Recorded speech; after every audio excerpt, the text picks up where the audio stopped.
Oke, saya udah present, slide untuk, ERP implementation methodologies dan strategies. Nah ini, slide-nya apa muncul di rekan-rekan sekalian? Muncul, Pak. Betul, Pak. Baik, ya makasih ya. Nah di sini, kita langsung mengerucut aja ya karena, enterprise system yang kita pakai sebagai percontohan project adalah ERP, maka kita langsung, ngomongnya ERP ya. Walaupun, sebetulnya apa yang dibahas di materi ini, di slide ini khususnya, itu sebetulnya bisa diaplikasikan ke, enterprise system yang lain, ya. Jadi tidak, "Oh kalau ERP harus pakai slide ini," enggak. Jadi, eee, di slide ini juga, bisa digunakan untuk, banyak ya, banyak banyak implementasi. Apakah itu, enterprise system seperti yang dijelaskan di minggu lalu, kayak supply chain, CRM ya, ataupun juga, ada project-project seperti pengembangan software, itu, pertimbangan-pertimbangan di materi ini bisa menambah ya, menambah, pengetahuan kita untuk berstrategi. Berstrategi bagaimana supaya, implementasi itu, sesuai dengan tujuan, objektifnya apa, dan juga, masalah-masalah yang terjadi di tengah-tengah project itu bisa diantisipasi. Oke, saya lanjut ke slide berikutnya.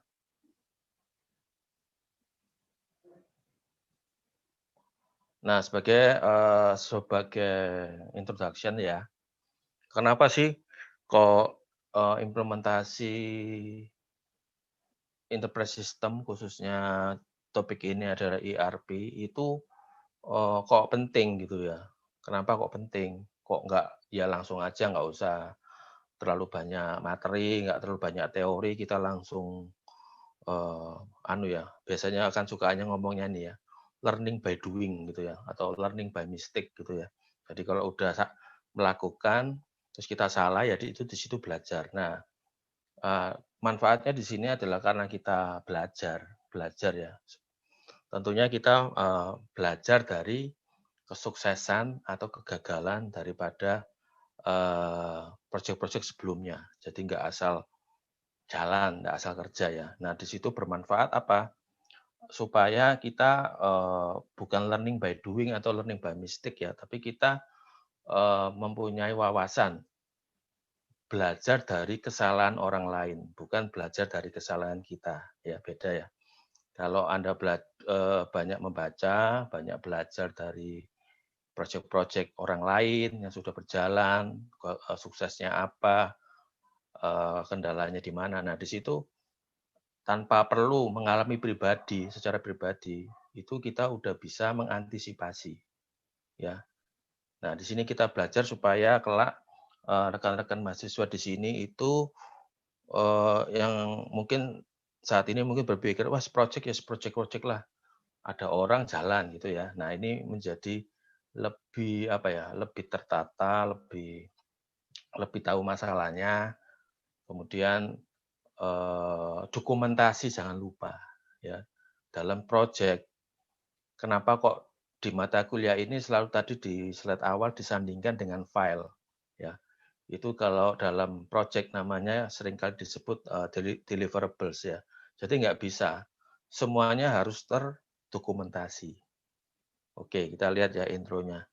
Nah, di sini disampaikan bahwa 65% ini kan, para eksekutif percaya ya, bahwa ERP system itu kan, ini ya, paling tidak ya, itu, akan terjadi, perubahan-perubahan ya eee, secara menengah gitu ya, dan akan, menyebabkan bisnis itu, ini ya,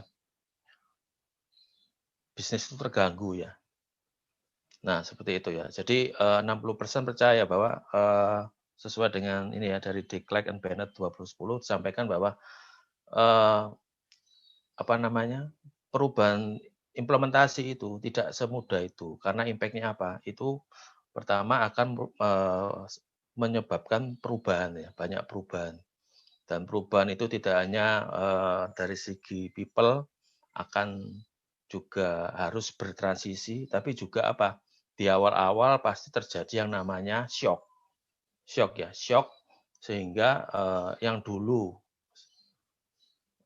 biasanya bisa bekerja sampai 10 order ya dari terlalu sedikit. Misalkan satu hari bisa 100 order. Dikerjakan mulai jam kerja jam 8 sampai jam 4 sore, ya jam kerja ya.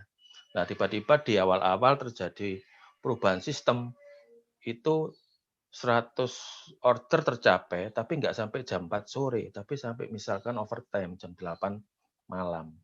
Ya, jadi lebih slow. Jadi respon pekerjaan karena perubahan sistem ini membuat awal-awalnya terjadi kemunduran responsif daripada pelayanan bisnis. Nah, itu ya, itu yang harus salah satu titik di mana ini harus kita pahami ya. Bukan berarti pas go live terus happy gitu ya. Waduh, ternyata benar ya. Implikasi sistem bisa membuat orang bekerja lebih cepat. Ya, itu akan terjadi, tetapi tidak di hari pertama pastinya, ya. Nah, banyak pengalaman seperti itu memang. Saya juga mengalami, ya, merasakan kalau pengalaman saya waktu itu di 2005 untuk SAP ya. Itu hari pertama go live, hari kedua itu memang hari-hari yang penuh perjuangan.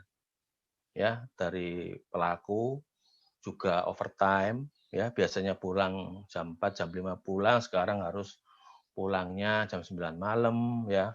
Kalau tim utama ya bisa sampai jam 12 malam dan seterusnya. Nah, itu umum. Ya, umum. Jadi kita harus rekan-rekan harus tahu ya, itu biasa. Di awal-awal itu biasa. Jadi bukan berarti nanti pas masuk project kaget ya. Loh, go live hari pertama kok kayak gini ya. Nah, jadi di sini saya sharekan juga bahwa di hari-hari pertama go live itu kita akan ini ya, mengalami ekstra kerja itu sudah pasti, ya. Sampai masa transisi perubahan orang dan sistem jalan dengan satuan waktu tertentu, maka apa? Mulai stabil lagi, orang bisa mulai pulang lagi jam 4. Nah, ya itu butuh waktu. Kemudian ERP itu bukan hanya masalah biaya ya, implementasi ERP.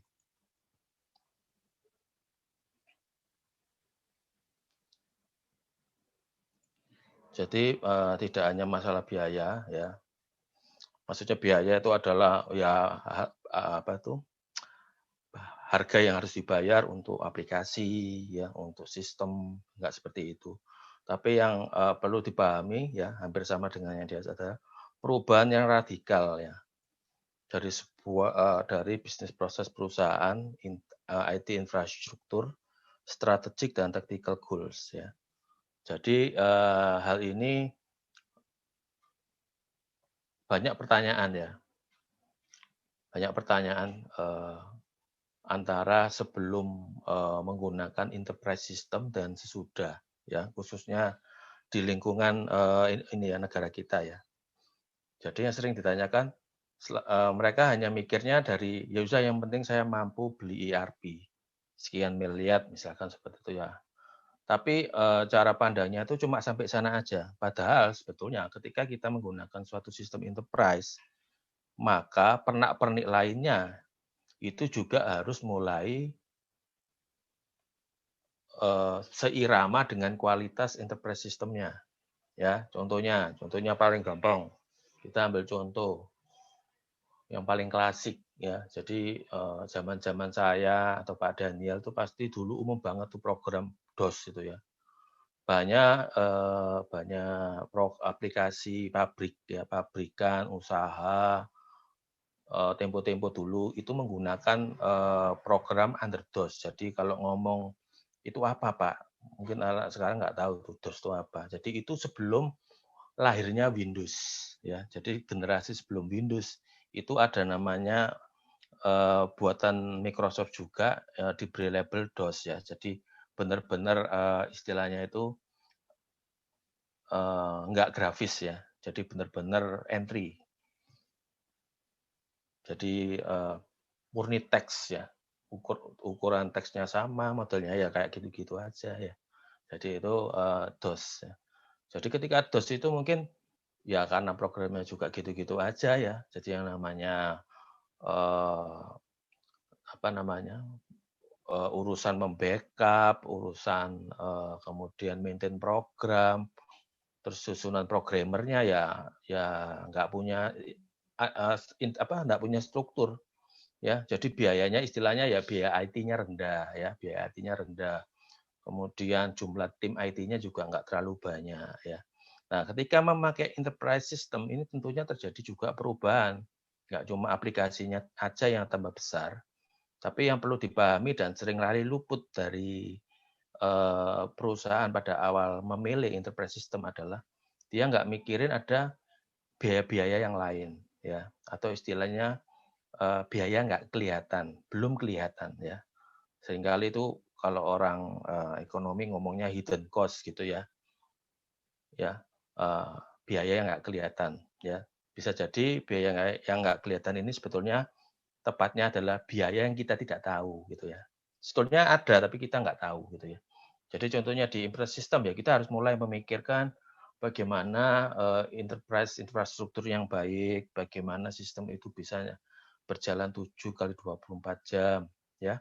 Kalau dulu program terus ya udah dimatiin komputernya selesai ya, tiap hari dimatiin gitu ya. Lah kalau sudah enterprise system semua cabang terconnected, anggap aja di Indonesia ada tiga ini ya, tiga waktu ya.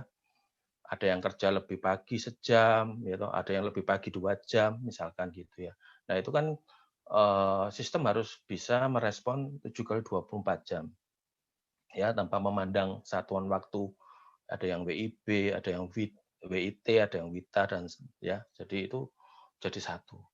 Kemudian backupnya dulunya hanya ya sudahlah di backup ke hard disk misalnya gitu ya.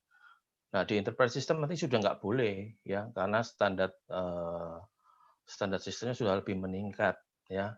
Backup harus menggunakan multi backup. Ada yang backup ke misalkan backup ke tape, ada yang backup ke hard disk, ada yang backup online ya, menggunakan DRC, satu di Surabaya, satu di Jakarta, seperti itu. Ya itu juga biaya. Nah itu yang perlu dipahami ya. Jadi nggak cuma cukup oh beli aplikasinya, saya mampu, beres enggak ya.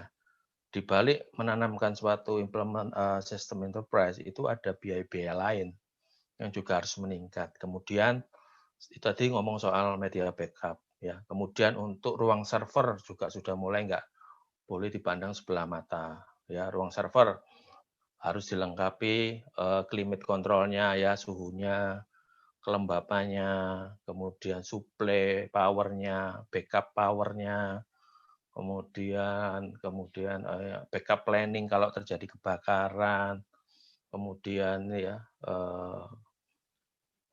apa itu kayak ini ya, pokoknya semua hal-hal yang kalau kalian belajar di ini ya, biasanya audit IT ya, itu kan banyak sekali itu item-item mengenai kelengkapan IT ya, menggunakan COVID atau ITIL itu ya, itu banyak sekali ya, itu memang terjadi.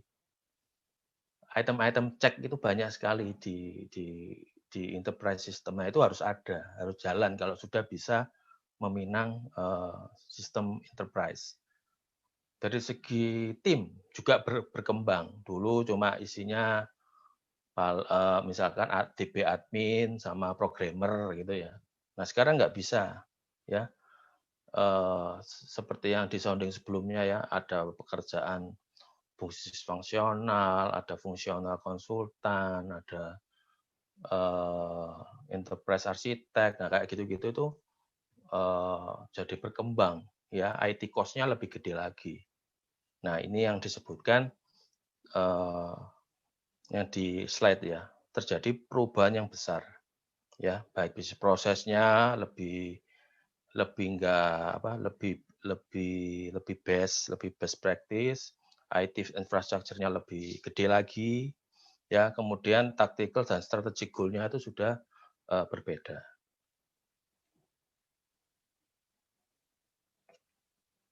Oke, saya lanjut ke slide berikutnya.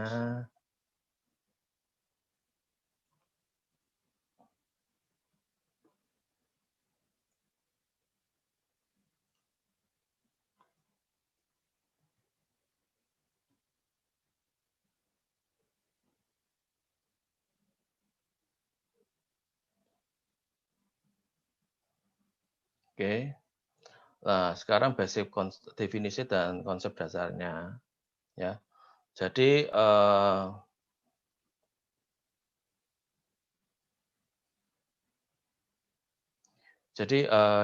implementasi strategi ini ya, itu bagaimana sebuah perusahaan itu melakukan planning ya dan memberikan memberikan arahan ya, bagaimana mendeploy suatu ERP aplikasi. Jadi itu ya konsep dasarnya ya. Jadi bagaimana kita membuat perencanaan, kemudian mengeksekusi ya dengan tujuan apa?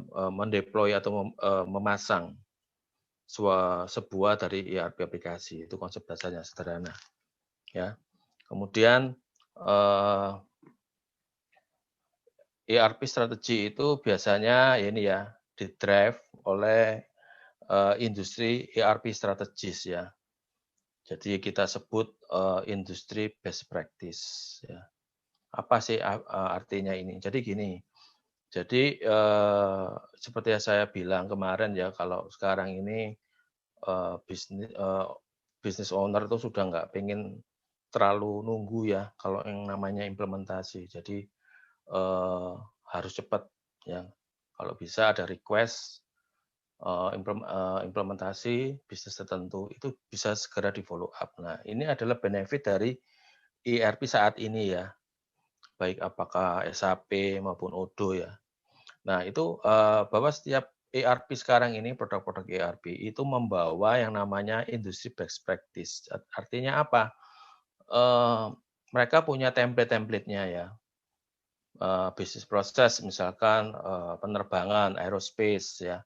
Nah, kalau muluk-muluk kayak aerospace, kayak pertambangan ya, biasanya ERP yang gede-gede ya itu sudah punya spesifik solution-nya. Jadi kita ini tinggal belajar, tinggal pakai, nggak usah develop dari nol ya.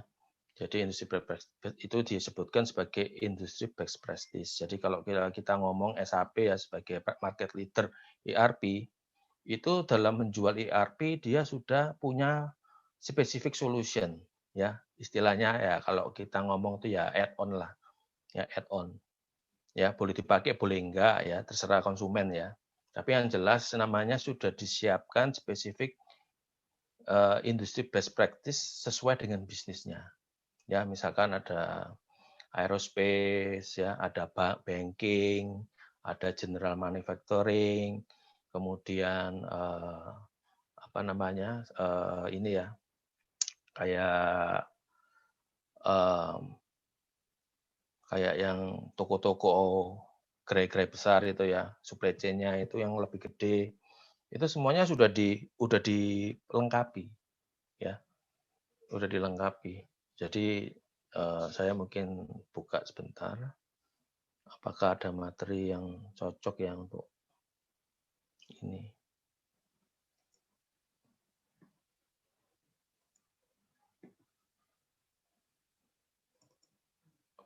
Nah, jadi kalau sambil nunggu ya slide ini, itu semakin Anda mempelajari produk ERP yang kelas dunia, itu sebetulnya lebih lengkap lagi.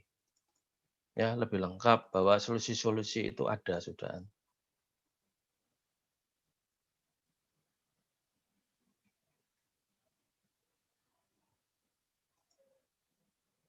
Oke. Untuk tampilan slide sudah masuk ke slide lain belum? Ini saya buka slide lain. Sudah ya? Halo? Iya, sudah. Sudah ya. Ya, ini saya tampilkan loncat dikit ya dari mata kuliah ERP. Itu di sini, saya tampilkan nih, namanya industry solution, ya. Ini saya mengambil contoh dari produk SAP. Jadi ini sudah kalau beli SAP, ERP, ini langsung dikasih dikasih, seperti ini, ya, namanya solusi spesifik untuk nomor satu ya, untuk aerospace dan defense, otomotif, banking, ini udah dikasih, tinggal kita menyesuaikan aja. Kita mau menginstall specific solution untuk jenis industri apa. Ya, di sini malah sampai ngurusin ke, ini ya, higher education. Jadi edukasi pun dia juga memiliki, template-nya, memiliki template untuk spesifik, solusi untuk bisnis pendidikan, ya. Ada insurance, ada media, ya.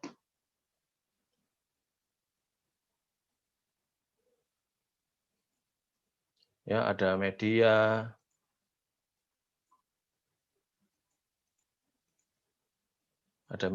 ya, ada mining, oil and gas, pharmaceutical, ya, untuk pos, industri, ini ya, surat-suratan ini ya, macam-macam ya, wholesale ya, yang gede-gede kayak Walmart dan sebagainya, telekomunikasi. Jadi, inilah kelebihan daripada produk ERP yang besar, ya, nomor satu, nomor dua, nomor tiga dunia itu dia memanjakan, konsumen untuk, percepatan implementasi dengan sudah menyiapkan ini ya, spesifik bisnisnya. Jadi nggak perlu bikin dari scratch. Nah, ini untuk catatan aja sih ya, itu yang membedakan, ERP yang, gede sama yang misalkan middle ya, seperti Odoo. Ya, jadi kalau seperti, eee, Odoo itu mungkin ini nggak kelihatan ya, spesifik fitur-fitur ini nggak kelihatan, ya.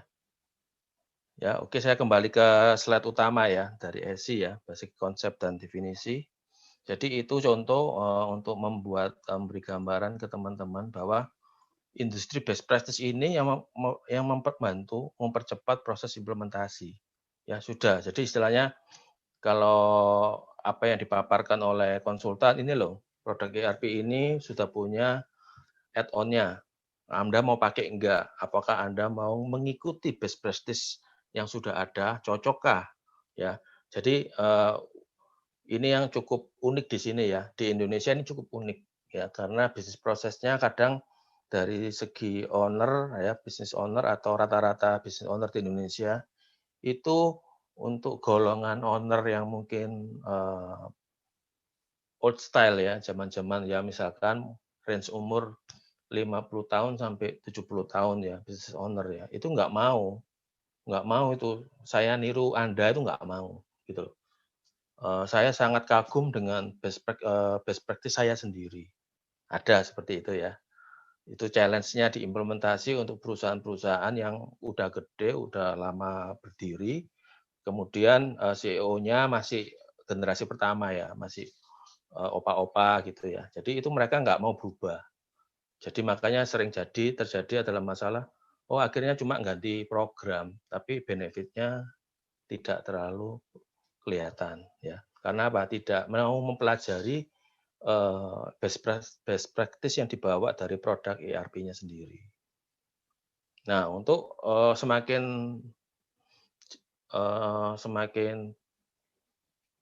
di perusahaan yang penuh dengan kedinamisan ya, leader-leadernya masih mau open mind.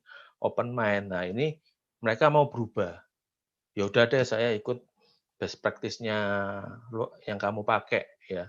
Tapi ya dengan catatan memang sih best practice yang di kacamata luar negeri itu memang, pada kenyataannya sih tidak ini ya, tidak bisa ditelan mentah-mentah ya. Karena budaya di luar sama di Indonesia itu berbeda, ya.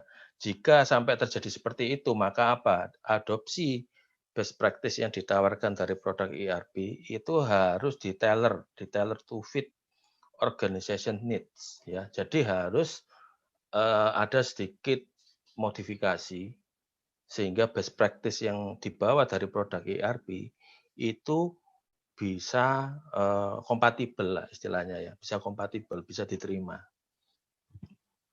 Nah, di fase implementasi proses tailor made ini ya, ini memiliki kompleksitas tinggi dan seringkali berujung dengan apa?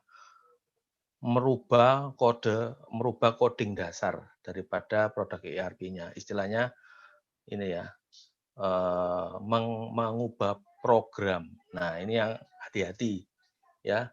Hati-hati di sini kalau dalam pengalaman seringkali kita sebagai punggawa ERP suatu perusahaan tidak bisa men-challenge daripada manajemen, akhirnya selalu dibuang ke solusi tailor, custom ya, merubah program aslinya, kemudian menambah item-item dari program aslinya. Nah, itu painful. Ya, painful dalam arti apa? Kalau nggak punya tim yang gede ya untuk membentengi ERP itu benar-benar apa ya? Benar-benar cukup menguras energi ya, sehingga bisa jadi pada suatu titik menyerah, kemudian perusahaan harus membayar jasa konsultan dari luar untuk membantu. Nah, seperti itu.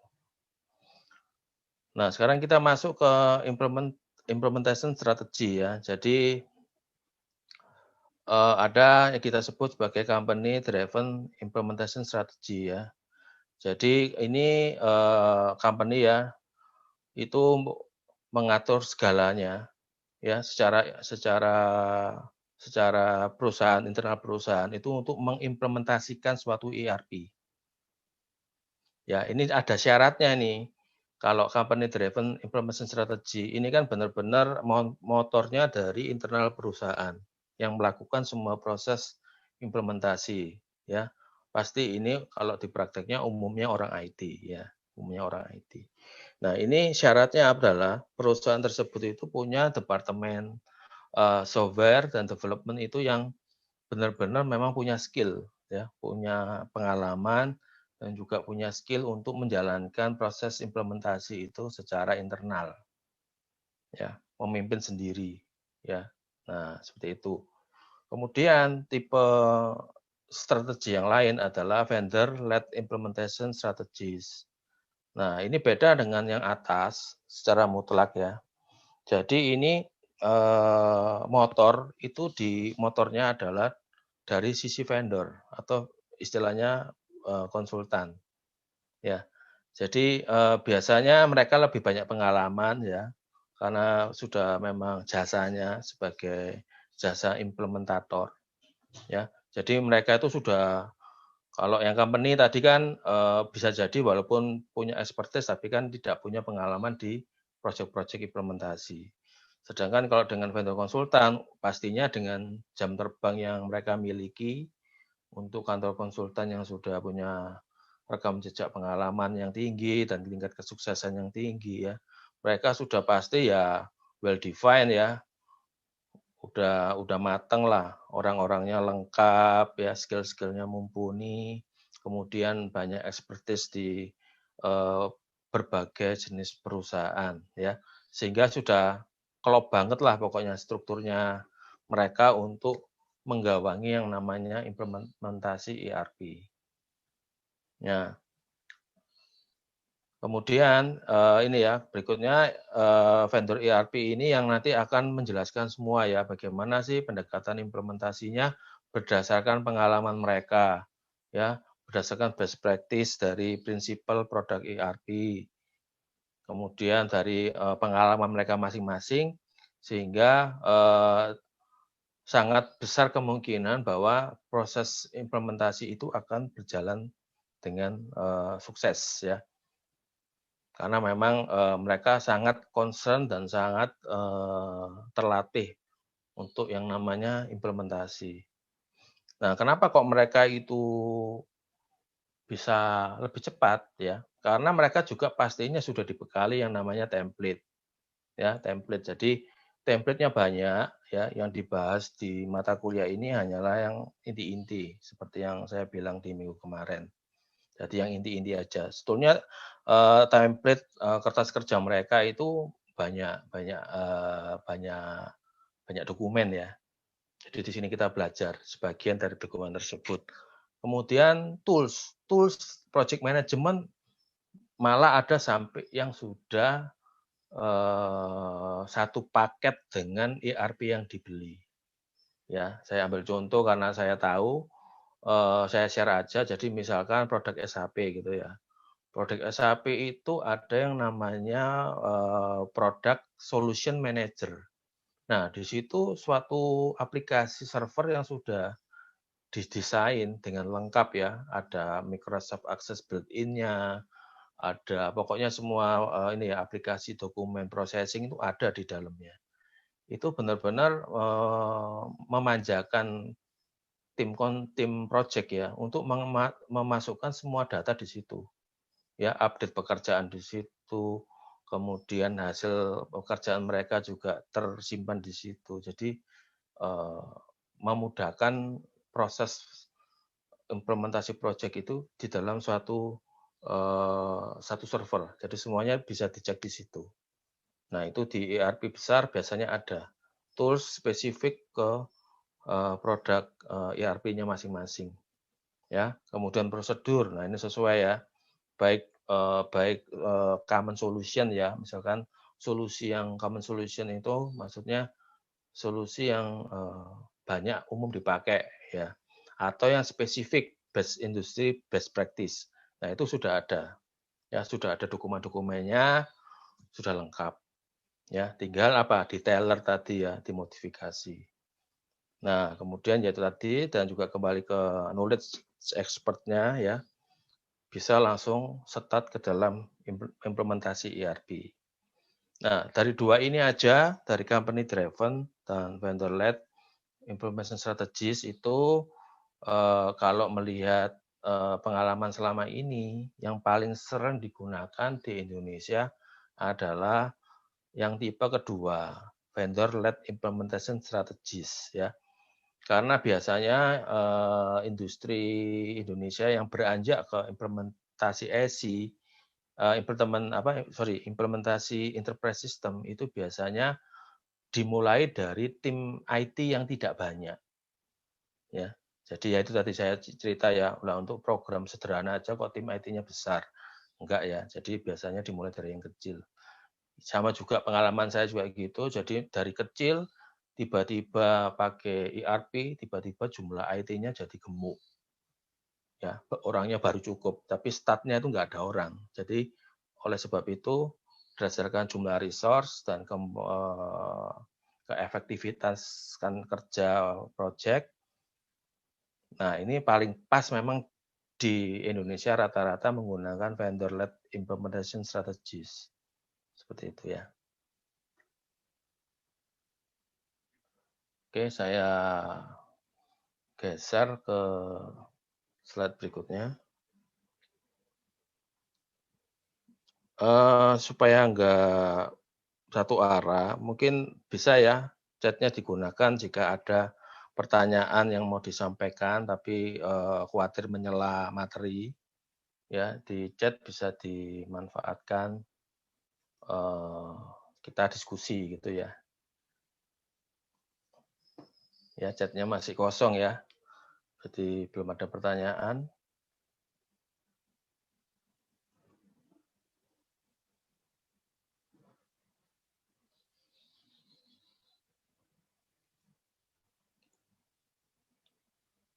Nah, sekarang kita melanjut ke slide berikutnya. Tentang key aspek daripada strategi implementasi ERP ya. Jadi ini key-nya ini, bagaimana poin-poin apa yang perlu diperhatikan karena ini aspek ya penting. Ya, pertama adalah project drivers ya. Jadi siapa yang mengarahkan untuk project-project ini ya. Jadi istilahnya keputusan dari sebuah keputusan project ya. Jadi mendiagnostik mengapa sih ERP sistem ini penting untuk diaplikasikan. Jadi ini drivernya ya, pemicunya. Ya, biasanya pemicu ini ya dari pemilik perusahaan biasanya ya. Jarang sekali sih selain CEO ya. Karena apa? Ya itu tadi biayanya tinggi sekali. Kemudian permintaan daripada organisasi ya, kebutuhan bahwa memang sudah butuh nih yang namanya sistem enterprise untuk kebutuhan perusahaan. Jadi project drivers ya harus penting ya. Sebisa mungkin project drivers adalah orang yang sangat bisa mengambil keputusan dan memiliki ini ya power yang besar dalam sebuah perusahaan. Ya, kemudian kedua adalah manajemen project. Jadi kesuksesan juga tergantung bagaimana memanage sebuah project. Ya, salah satu itemnya yang nanti kita garap adalah project schedule dan logistik ya. Nah, logistik ini apa? Ini logistik kalau pagi-pagi mungkin pikirannya logistik ini biasanya kalau perkumpulan ini nasi kotak gitu ya. Bukan ya, bukan logistik nasi kotak seperti itu ya. Jadi logistik ini adalah dokumentasi deliverables dalam sebuah project. Ya, logistik di sini ya.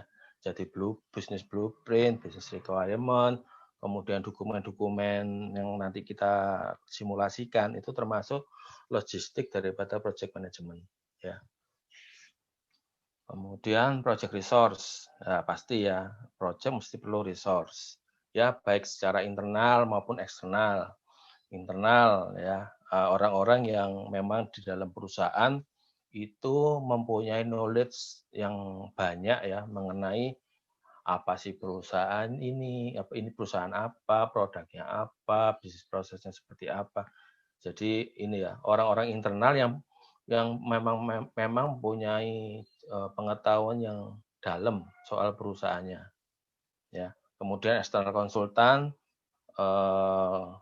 bekerja sama dengan konsultan luar ya, yaitu untuk membantu dari segi pemahaman produk ya. Mereka konsultan pasti mereka lebih tahu, lebih mengenal lebih dulu dan juga lebih berpengalaman terhadap implementasi ERP. Nah, berikutnya salah satu resource juga sebetulnya ya, ini adalah ERP functional module ya. Jadi bagaimana fungsional ini apa sih Pak? Kalau di ERP, kalau modul jelas ya, modul itu kan modul ya, modul sales misalkan ya, modul itu kalau di ERP itu ngomongnya modul itu adalah bagian aplikasinya dari ERP. Jadi yang dipotong-potong itu ada modulnya sales, ada supply chain, ada finance ya. Nah, fungsional ini apa? Fungsional ini adalah orang atau bisa jadi konsultan juga ya, adalah orang yang dari internal dan eksternal. Kalau internal ya pasti orang tadi ya, orang internal perusahaan yang paling ngerti bisnis prosesnya A sampai Z itu dia bisa menjelaskan ya. Kemudian kalau dari eksternal dari sisi konsultan pastinya dia tahu best practice apa yang mau dibawa ke dalam perusahaan ini. Seperti itu. Oh, suaranya menggema ya.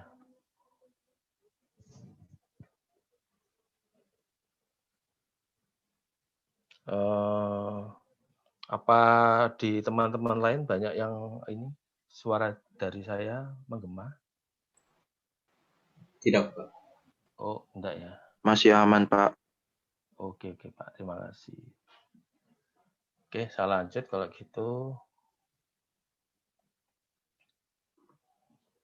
Nah, ini fungsional modul ya. Jadi kalau ngomong fungsional modul sales, berarti dia tahu banget tentang bisnis proses jualan. Ya. Kemudian integrasinya ke modul-modul lain seperti apa. Yang ngomong kedua nih ya, integration. Berarti nggak cuma sudut pandangnya dia lihat di departemennya dia, tapi dia tahu impact dari pekerjaannya terhadap departemen lain ya. Misalkan gini, Saya orang sales, saya fungsional modul sales, saya taunya jualan, gitu ya. Saya tahu cara bagaimana menjual. Nah, tapi dia juga harus punya, pengetahuan hasil kerja dia terhadap departemen lain, integrasi, ya contohnya.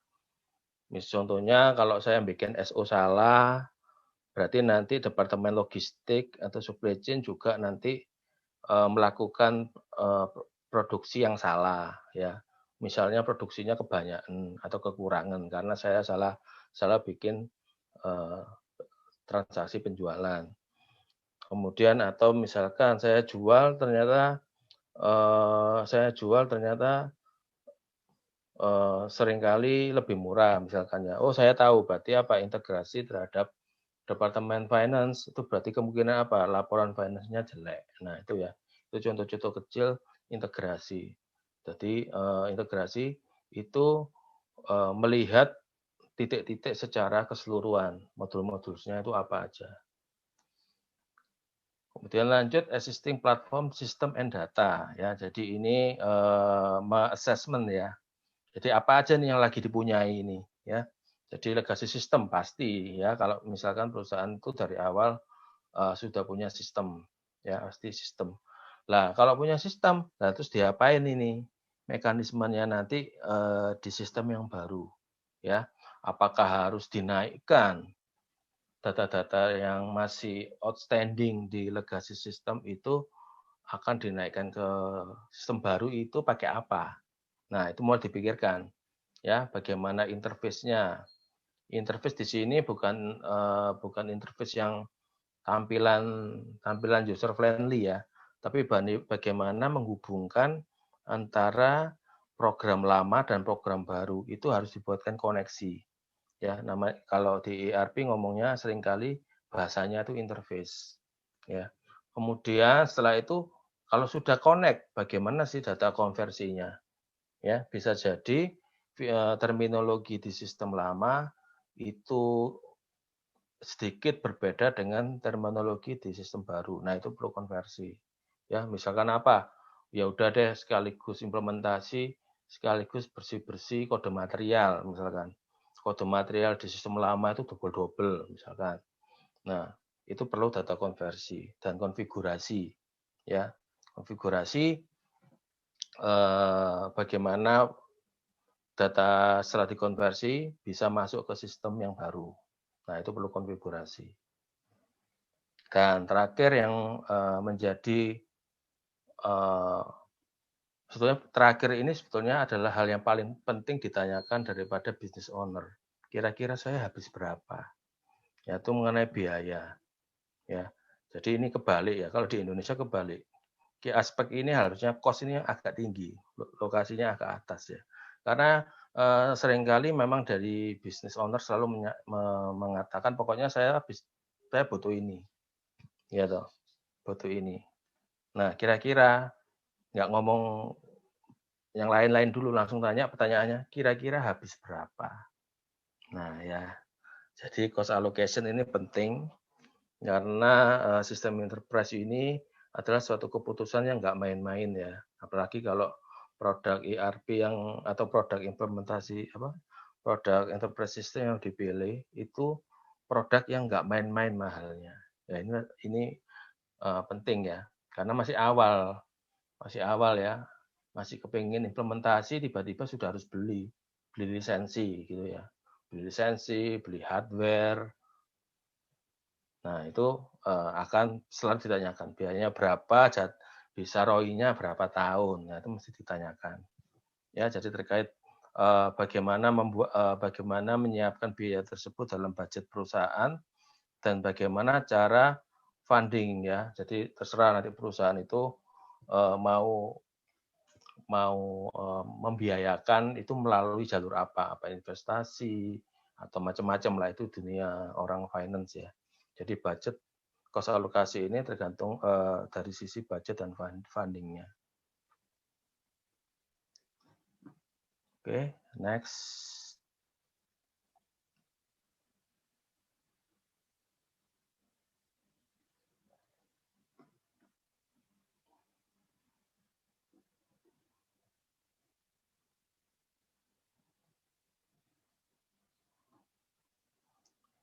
Nah, ini singkat kata juga ya, jadi sudah dibahas, jadi saya nggak bahas lagi ya. Jadi untuk project drivers, saya rasa tadi sudah disinggung ya dengan cukup jelas contoh-contohnya. Jadi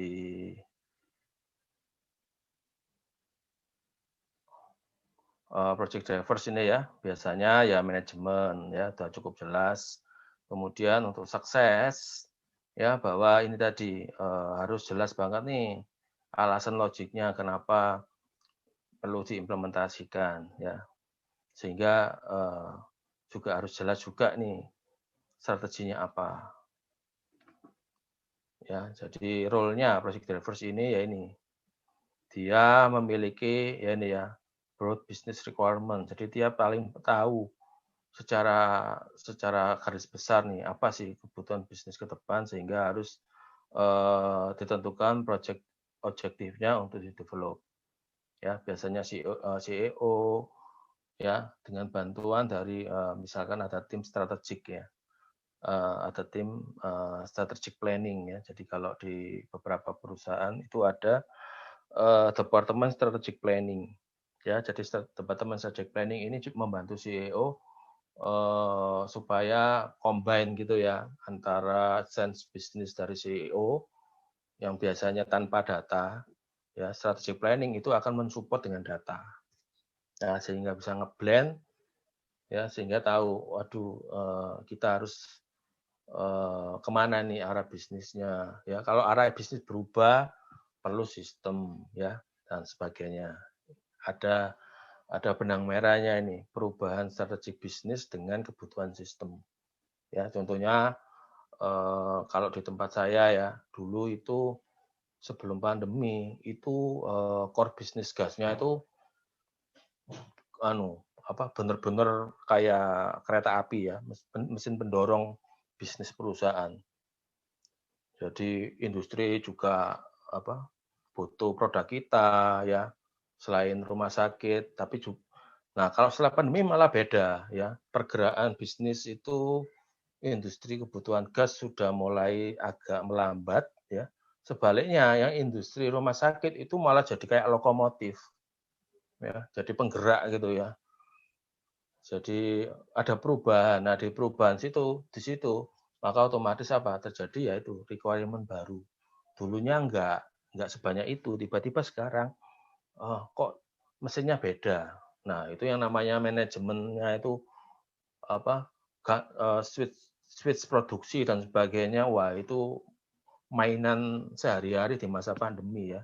Karena apa? Kebutuhannya beda hari ini ya rumah sakit wah benar-benar kayak lokomotif. Padahal dulu industri ya, kebutuhan industri itu jadi lokomotif. Nah sekarang geser, industri kebutuhan untuk industri rumah sakitnya ini gerak. Kemudian timbul penciptaan produk-produk baru terhadap masa pandemi. Ya dulu ngurusin produk-produk yang kayak personal hygiene itu nggak nggak terlalu ini ya, nggak terlalu dimonitor ya karena supportnya sedikit. Nah sekarang ini jadi dibuka besar-besaran ya produksi untuk produk hijin. Nah itu dari sistem kaget juga ya ada perubahan-perubahan. Dulunya cukup dengan program jadul gitu ya. Sekarang nggak boleh, harus programnya juga ini ya juga bisa dirombak, malah rombaknya itu bisa 100% ya, berubah program. Nah, seperti itu. Nah, itu project drivers akan menentukan arah ya, berimpact dengan kebutuhan sistem baru. Nah, berikutnya ya, implementasi metodologis ini akan meliputi ya, ada project management. Nah, ini kita nggak boleh abaikan ya, yang namanya manajemen ini ternyata penting ya dalam segala hal perlu di manage ya baik dalam pekerjaan maupun dalam kehidupan sehari-hari ya harus ada yang namanya manage. Jadi project management ini nanti akan menggawangi mengatur jalannya ritme implementasi ini ya, proses implementasi ini agar objektif yang di-set oleh project drivers ini bisa tercapai.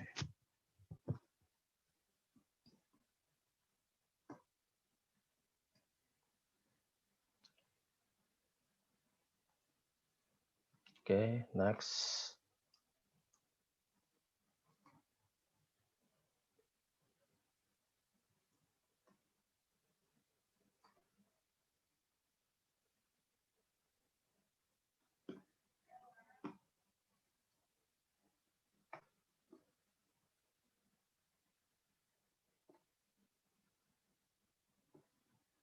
Oke, masuk project management ya. Pasti semua juga sudah punya gambaran ya. Jadi project management itu pokoknya mendefinisikan dimulai dari awal sampai akhir suatu implementasi ya. Apakah itu planning, apa organisasi, timing, resource, dan scheduling. Nah, nanti ini rekan-rekan akan belajar menggunakan ini ya, template yang nanti dibagikan ya, project-projectnya masing-masing. Jadi supaya tujuannya apa? Ya on track lah.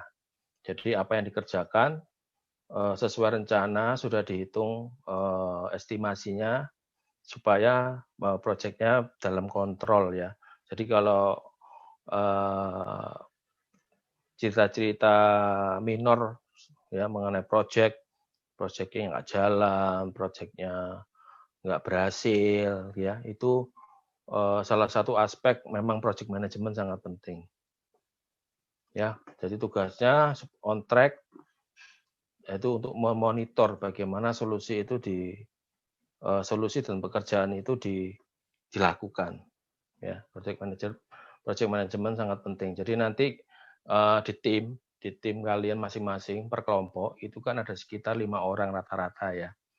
Jadi nanti Anda tentukan dalam setiap kelompok ya, walaupun nanti masing-masing anggota pasti bekerja ya, nggak mungkin, oh ya sudah saya jadi project manager, tugas saya nyuruh-nyuruh, nggak seperti itu ya.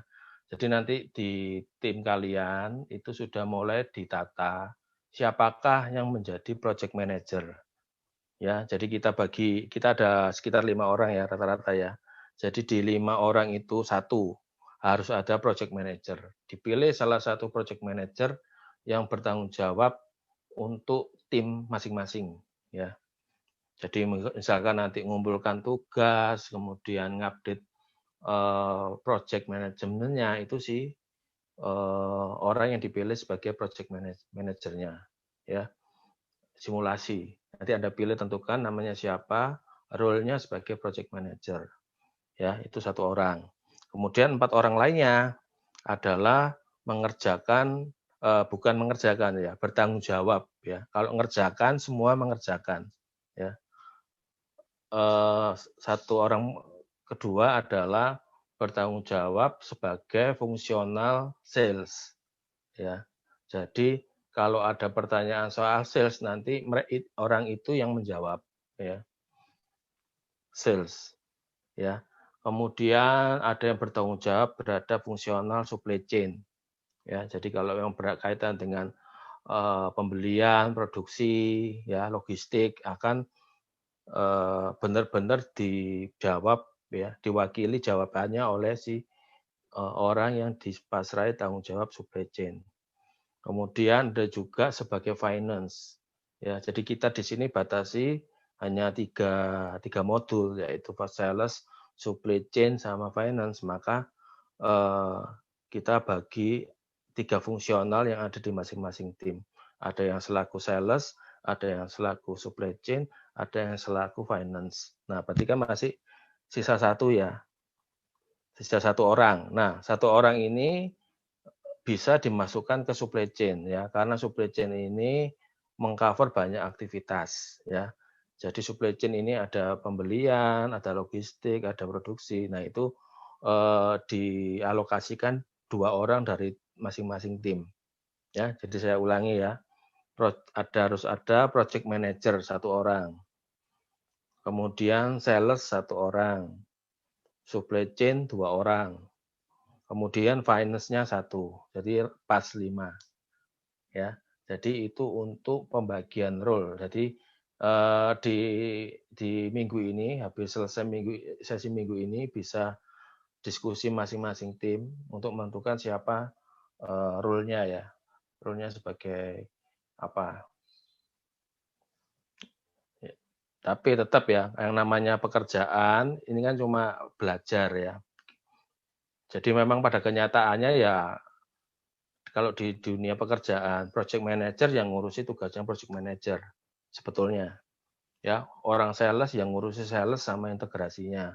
Supply chain ngurusin sales, supply chain dan integrasinya. Tapi karena ini kita latihan dan supaya nggak sama-sama nggak hitung-hitungan pekerjaan ya. Dalam project pekerjaan tetap saling membantu semuanya ya. Tetapi dibagi role ini supaya Anda punya tanggung jawab, punya dan tahu tanggung jawabnya masing-masing. Untuk yang kelompoknya sampai 6 ya bebas ya mau dimasukkan ditambahkan kemana.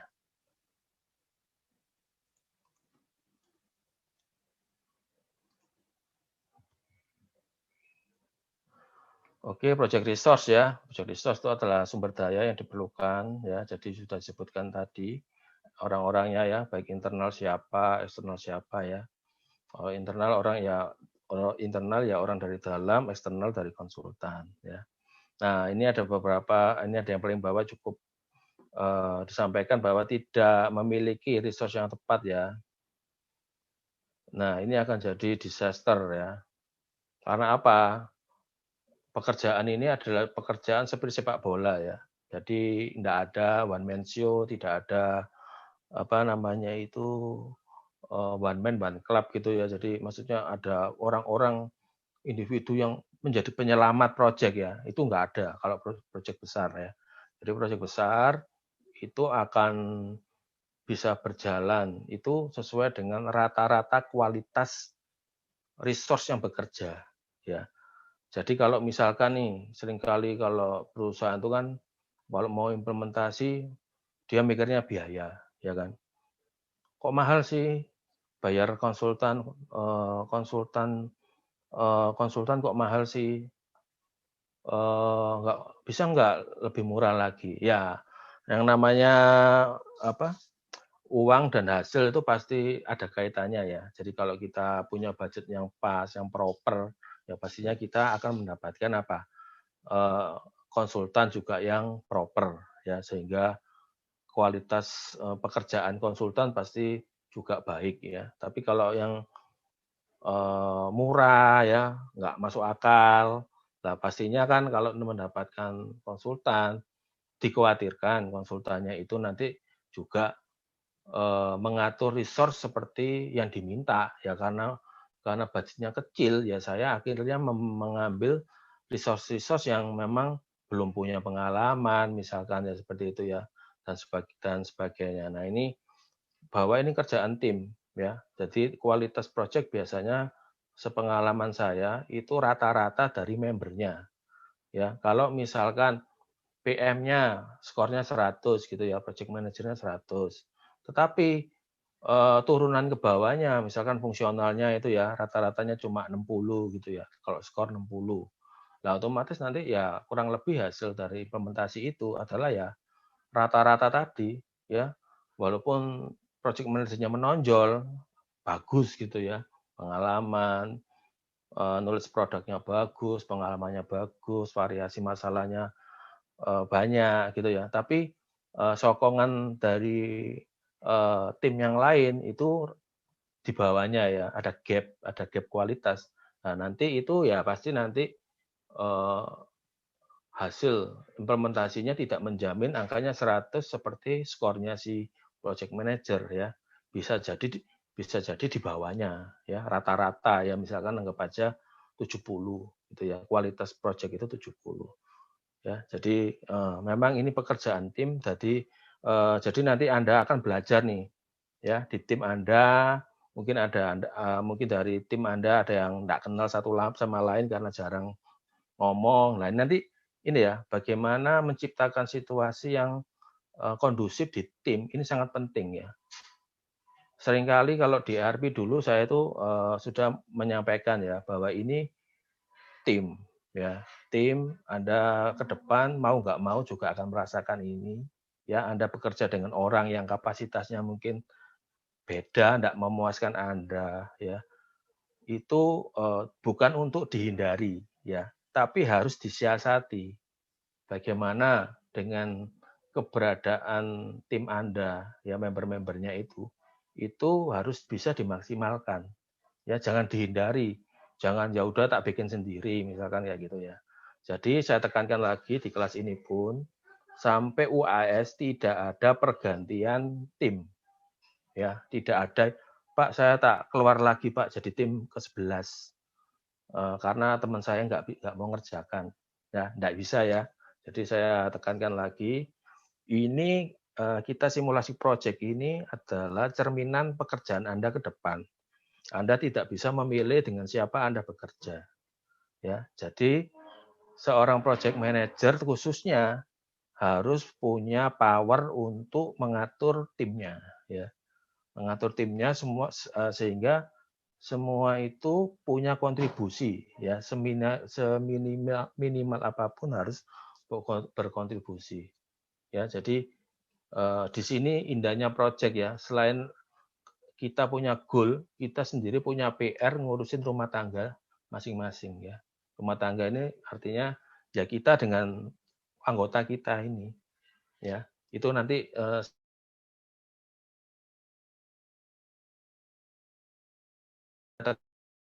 tekankan tidak ada pergantian kelompok, dramanya ya Anda nikmati gitu ya. Jangan saya disiarin dramanya. Nah, seperti itu.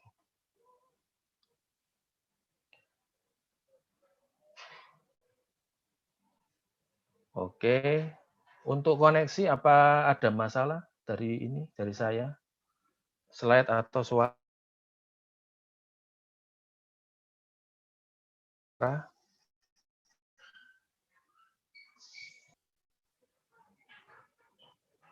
Permisi Pak, saya mau bertanya. Oh, silakan. Ini Dari penasaran mana? aja sih. Dari mana? Dari mana? Namanya siapa? NRP-nya tolong di-chat ya. Nama dan NRP tolong di-chat sambil menanyakan sesuatu.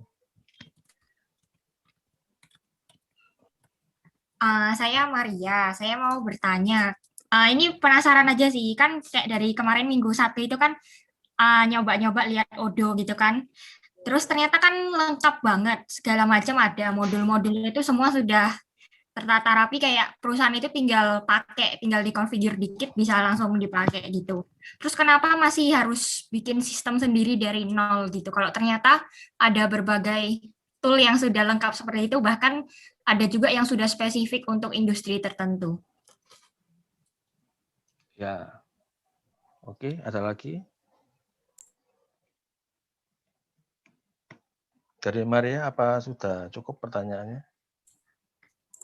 Sudah Pak, hanya itu Oke. yang mau saya tanyakan. Terima kasih. Oke, terima kasih untuk pertanyaannya. Saya malah senang kalau ada yang tanya-tanya gini ya. Jadi kelasnya itu saya tidak sendirian gitu ya. Nah, makanya untuk menjawab Maria ini, makanya saya pernah sebutkan di sebelumnya ya.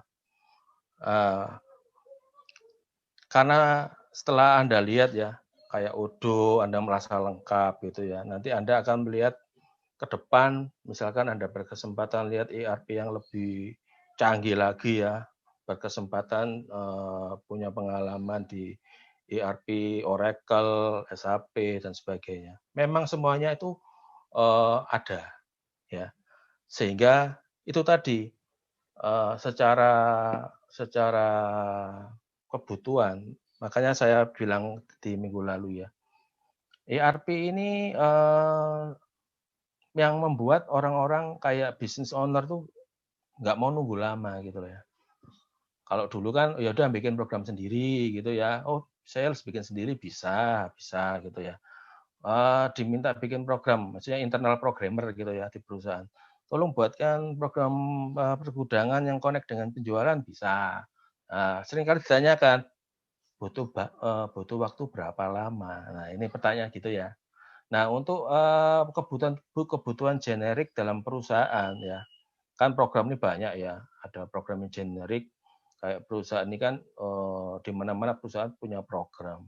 Dan itu ya rata-rata kacamatanya globalnya ya sama aja ya. Kalau jualan mulai dari sales order, ada pengiriman, ada invoicing, ada payment. Generik banget di semua perusahaan rata-rata begitu ya. Nah, di ERP, di produk ERP, tadi diambil contoh Odoo. Ya, memang banyak sudah ada ya. Skop di kelas kita hanya 3 modul terkait sales, supply chain, dan finance. Memang ada. Tetapi bagaimana kita membuat supaya seperti Odoo ini bisa langsung masuk ke dalam budaya organisasi kerja perusahaan yang disasar, ini kan kita perlu analisa ya. Business requirement-nya apa sih? Ya, dari perusahaan itu kita perlu tahu dulu. Business requirement-nya apa ya. Karena apa? Kalau tanpa analisa tiba-tiba ujuk-ujuk dengan Odoo, nanti apa? Karena kelas perusahaan ini harus melakukan pelaporan juga ke pihak ketiga, pihak luar ya, misalkan bank, misalkan pajak, misalkan ya, atau ada yang berhubungan dengan keuangan, berhubungan juga dengan OJK, BI, Bank Indonesia ya. Maka selalu ada format, ya, selalu ada format dan harus dibuatkan, harus tersedia di sistem. Nah itu belum tentu ada di Odoo, ya, belum tentu ada di Odoo atau di produk ERP manapun.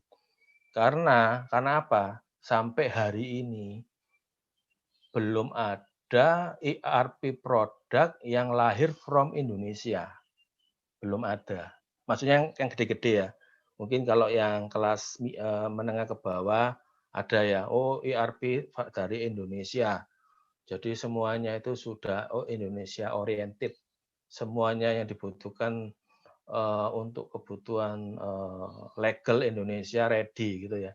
Nah, itu di ERP yang menengah ke atas itu belum ada yang from Indonesia ya.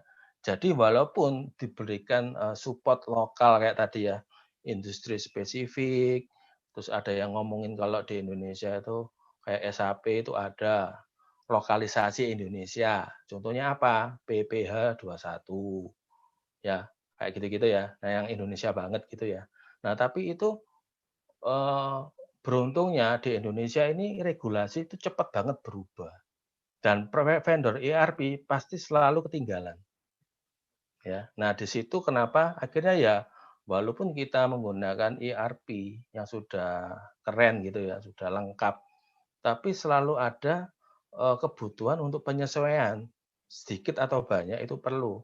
Karena apa? Itu tadi rata-rata ERP belum lahir dari Indonesia.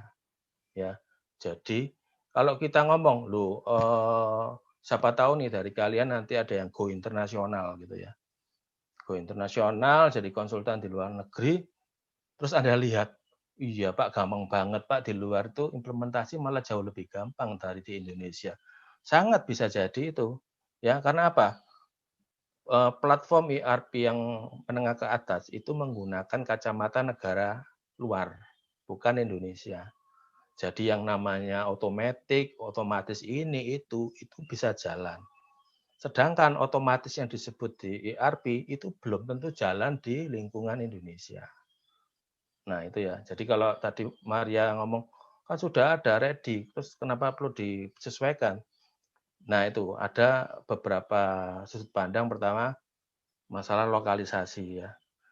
Banyak ERP itu bukan aslinya Indonesia. Jadi lokalisasi Indonesia itu sifatnya add-on dan cenderung selalu ketinggalan kereta. Ya, jadi kalau misalkan tahun 2021 Indonesia memberikan ini kayak apa keringanan PPh untuk karyawan yang di bawah sekian juta per tahun. Nah, itu update dari sononya itu selalu terlambat. Dan akhirnya kita harus buatin dulu ya karena apa? Harus laporan ke pajak ya. Tidak bisa menunggu, harus selalu mengikuti peraturan ya. Terus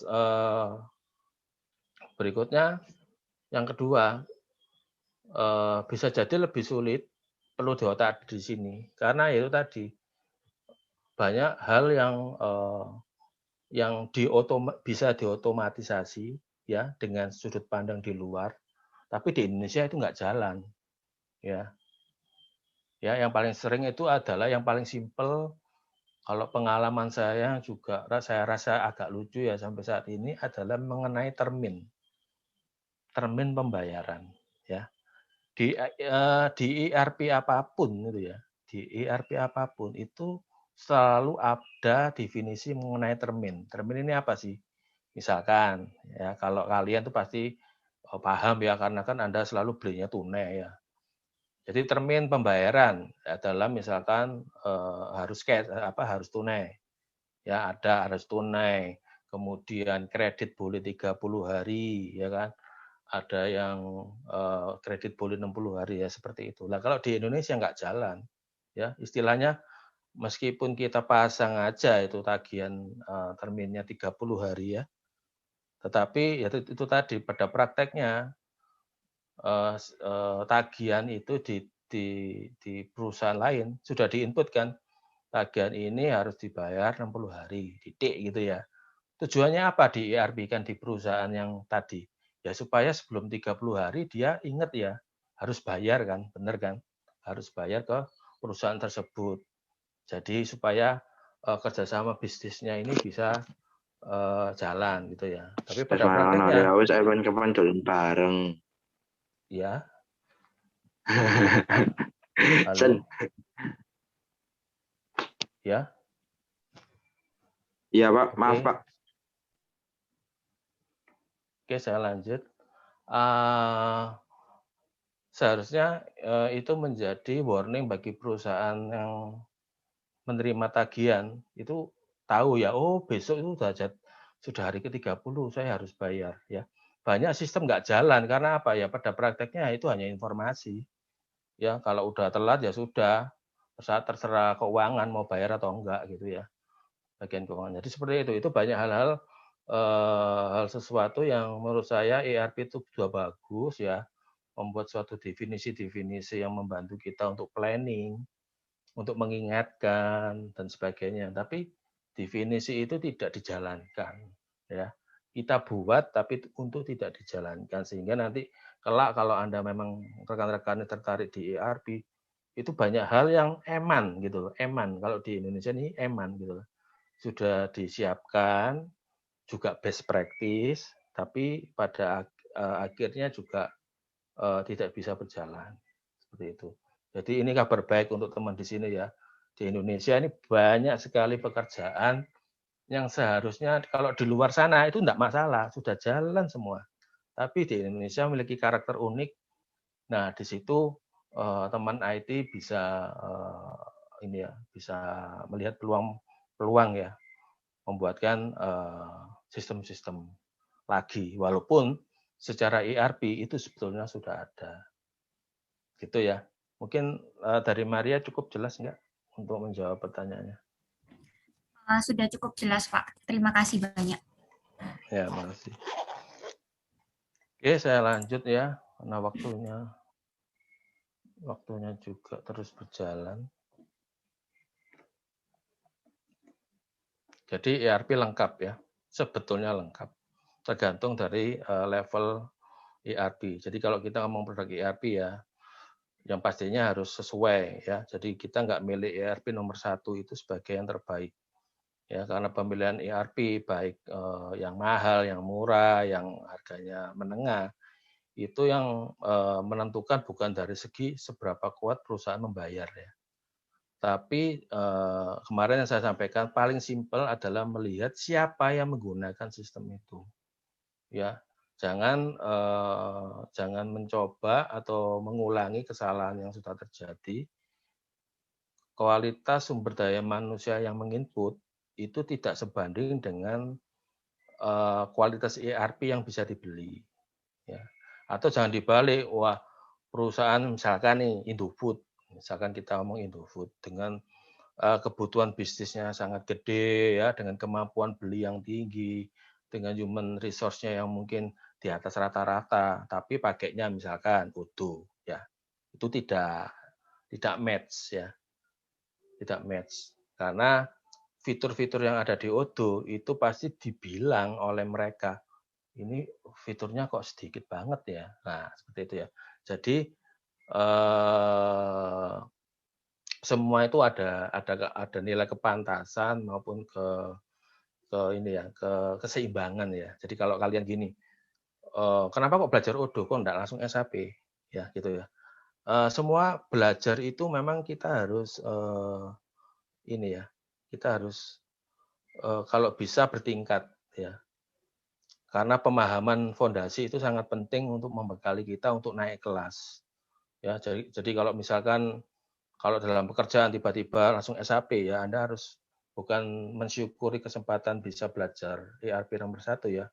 Pertanyaan paling penting adalah apakah kalian dibekali fondasi yang cukup ya untuk menunggangi kendaraan ERP SAP yang notabene mahal ya. Apakah Anda siap secara fondasi materinya juga ya.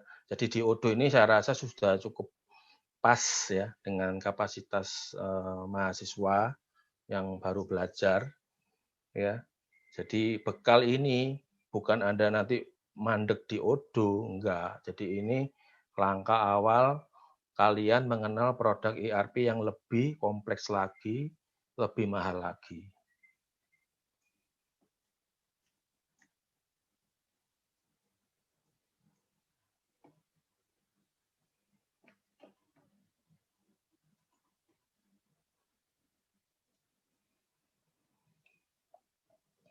Oke, ini saya slide berikutnya. Jadi ini fungsional modulnya ya, ada yang di sales. Ya, jadi tujuannya ini ya membuat fit. Jadi yang disampaikan Maria itu memang idealnya bisa ditumpuk blek gitu ya. Apa yang ada di ERP bisa langsung dipakai. Idealnya gitu. Tapi tetap ya, kita harus tahu ya budaya perusahaan itu, jiwanya perusahaan itu harus kita tanamkan ke produk itu. Ya, contohnya apa jiwa itu? Jiwa paling simpel adalah mengenai penamaan kode ya, nggak tahu kode barang, kode produk, organisasi. Nah, jiwa-jiwa itu yang harus dimasukkan ke dalam produk ERP ya. Jiwanya itu harus diisi dengan budayanya perusahaan. Jadi disesuaikan. Sehingga apa? Tujuan dari konsultan atau tim project ERP adalah membuat produk ERP ini membumi dengan kebutuhan perusahaan. Karena setiap perusahaan pasti punya ada kebutuhan umum ya, yang pasti perusahaan lain-lain juga sama. Tapi yang pasti ditemui dalam setiap perusahaan, khususnya di Indonesia adalah keunikan daripada masing-masing perusahaan. Ya, ini memang ciri khas banget di negara kita ya. Itu ada keunikan ya. Yang kalau kalian lihat di luar malah generik banget ya. Yang namanya industri pengalengan ya gitu-gitu ya, mesinnya ada apa? Ada kayak roda berjalan terus itu udah unik. Tapi kalau di Indonesia ini memang ada keunikan, ada proses-proses yang unik dan ada beberapa ERP itu yang tidak bisa langsung masuk ke dalam kebutuhan unik itu ya. Malah terkadang kebutuhan unik ini malah ditekankan sama owner. Uniqueness ini harus ada dalam produk ERP, jangan sampai nggak ada. Ya, itu PR sudah jadi PR. Kalau Anda nggak bisa ini ya menego ya menjelaskan. Sebetulnya best practice-nya kayak begini ya. Jadi seringkali yang membuat project nggak selesai-selesai, salah satunya apa? Tidak ada kemampuan negosiasi untuk menjelaskan. Best practice yang dibawa dari produk ERP itu ini. Bapak punya keuniqueness-an ini. Nah, ini coba dikawinkan. Kalau sampai misalkan business owner atau yang mewakili perusahaan bilang, nggak bisa Pak, ini uniqueness kita. Bapak harus adakan ini di dalam sistem Bapak.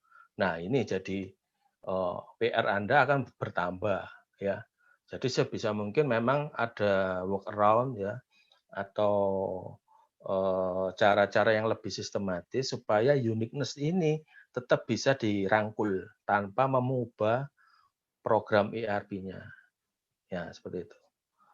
Jadi kalau project manajernya sistemnya gini ya, Pak saya kebutuhan, ya Bu kita terima, kita akan buatkan. Nah, jaminan nanti ya proyeknya akan lama.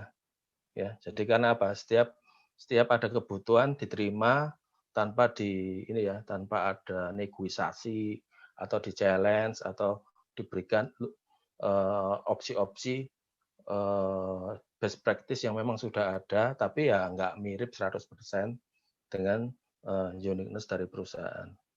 Ya, jadi tugasnya fungsional modul itu harus bisa membawa fit cocok dengan kebutuhan dan budaya perusahaan. Ya, tujuannya juga untuk integrasi, jadi juga mampu mengintegrasikan. Di mata kuliah ini kita bagi 3 aja, yaitu digital, supply chain, dan finance.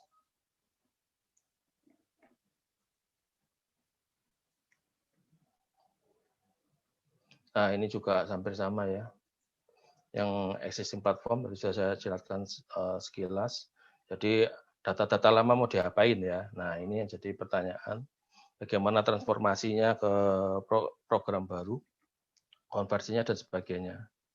Ya, jadi tujuannya ya supaya smooth change over. Change over ini ya perpindahan daripada sistem lama ke sistem yang baru. Jadi smooth. Ya, jadi ketika si user masuk ke sistem yang baru, dia sudah mulai lebih cepat beradaptasi karena apa? Melihat ada jiwa perusahaan di dalam produk yang baru. Ya, jadi seringkali itu ada juga proyek gagal, bukan gagal ya. Ketika go live membutuhkan waktu transisi yang lebih lama gitu ya. Karena apa? Selain go live ada perapian kode customer, perubahan kode-kode ya, baik customer, material ya, masalah coding, sekaligus ngubah rumus penamaan ya. Dulunya formatnya udah sekian puluh tahun, orang user tuh paham, oh penamaannya 2 digit pertama apa, digit berikutnya apa artinya ya. Ketika masuk sistem baru, ternyata sekalian kode-kodenya dirapiin. Ya, kodenya jadi ganti gitu ya, formulanya. Jadi hasilnya 2 digit pertama artinya apa, di yang baru 2 digit itu beda artinya. Nah, itu benar-benar challenge ya, benar-benar challenge. Tapi biasanya kalau tidak dijelaskan resiko ini kepada business owner, biasanya nanti mereka akan langsung ya, business owner kan pastinya pengen semua langsung bagus gitu ya. Jadi sistemnya baru, kodenya langsung rapi, langsung nggak ada yang kembar-kembar gitu ya. Formulasi kodenya pengen dibongkar fresh baru. Nah, pada harinya jalan. Itu yang namanya user itu yang 10 tahun, 5 tahun terbiasa dengan pengkodean lama bisa mumet ya. Di hari pertama itu bisa dikit-dikit searching ya. Ini apa sih kodenya gitu ya. Dikit-dikit searching. Nah, itu yang salah satu yang membuat transisi go live itu lama ya. Jadi kalau ini suatu pilihan sih, suatu pilihan. Ya, apakah kita mau membawa sampah yang lama itu ke sistem baru dengan tujuan apa? Supaya usernya cepat input. Ya, itu juga bukan pilihan ya. Jadi harus benar-benar bijak menentukan perubahan apa yang dibawa di fase pertama.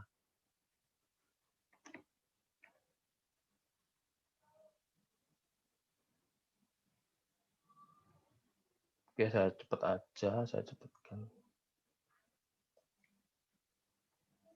Ya, ini bisa dibahas kemarin ya, untuk cost alokasinya macam-macam bisa dibaca sendiri ya. Kemudian ini adalah tipe implementasi metodologi yang umum ya, tadi sudah sempat dibahas tentang company sama vendor ya, tetapi sebetulnya ada juga yang joint venture sama kombinasi ya. Jadi kalau joint venture, jadi company driven sama ERP saya nggak usah jelaskan lagi. Joint venture ini adalah kolaborasi beberapa company yang punya bisnis yang sama ya. Kalau di Indonesia ini nggak umum banget. Jadi misalkan kopi ABC sama kopi apa gitu ya, kerjasama supaya hemat gitu ya, biaya ditanggung dua perusahaan yang bisnis sama. Ini nggak mungkin kalau di Indonesia. Kenapa? Mungkin di luar negeri juga sulit ya. Nah kalau mereka bekerja sama kan dapurnya kelihatan semua ya.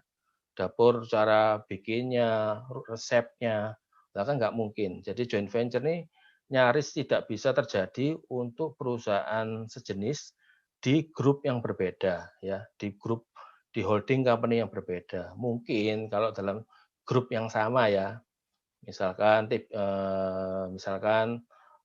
apa ya, Indofood apa sama Indofood apa itu mungkin ya melakukan yang joint venture ini karena mereka masih dalam satu holding Indofood yang sama ya. Tapi misalkan mie sedap sama mie Indofood nggak mungkin ya, kerjasama nggak mungkin. Supaya hemat karena lini produknya sama terus sama-sama dilakukan barengan ya, kerjasama gitu ya, nggak mungkin ya. Karena ya itu nanti kelihatan semua tuh resep-resepnya di proses project ini. Kemudian keempat yang terakhir ya, empat ini combine company driven and ERP vendor led, ini campuran ya. Jadi dalam membawa gawang, membawa proses implementasi itu berbarengan ya. Jadi powernya itu 50-50. Jadi antara project manager internal sama project manager dari konsultan itu memiliki power yang sama ya, menentukan dan bisa setuju nggak setuju ya.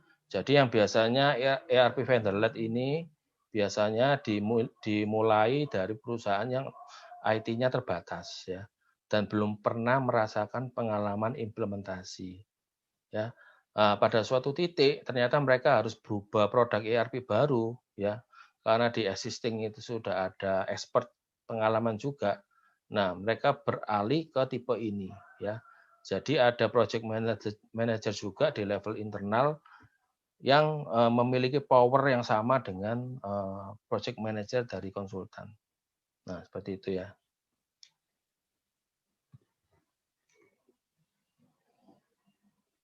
Nah, ini bisa dibaca ya, ada Big Bang. Jadi dalam implementasinya, deployment-nya ada beberapa tipe. Apakah mau Big Bang, ada berfase, ada paralel maupun kombinasi dari fase rollout atau paralel. Ya, nanti kita lihat di slide berikutnya. Apa sih Big Bang ini ya? Apakah seperti ini ya, kelompok musik gitu ya? Nah, Big Bang adalah, kita langsung ya, biar cepat juga kita bisa bahas yang dokumen project.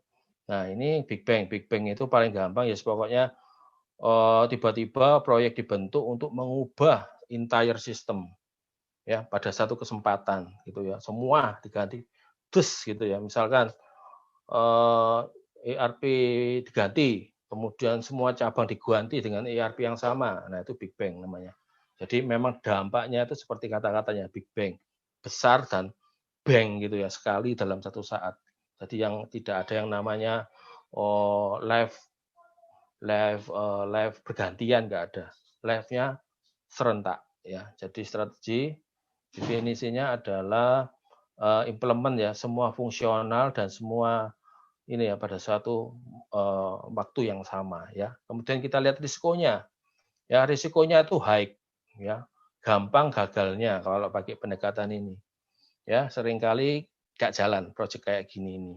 Ya. Kemudian disebutnya kalau misalkan dijalankan ini ya cost-nya itu akan relatif rendah ya karena semuanya dilakukan pada saat yang sama ya. Jadi secara waktu pun juga dialog langsung berubah semua pada satu ketika ya. Ya, ini kata-kata ini sering membuat orang terkecoh sehingga business owner akan ya udah saya Big Bang karena apa? Cocok dengan visinya. Resikonya memang tinggi sih sebetulnya, tapi kan hemat ya kan, cost-nya rendah. Waktunya juga sedikit, membutuhkan waktu lebih sedikit. Jadi banyak business owner yang melihat ini seperti bahaya ini kalau melihat, sehingga saya tambahi ya di sini ya.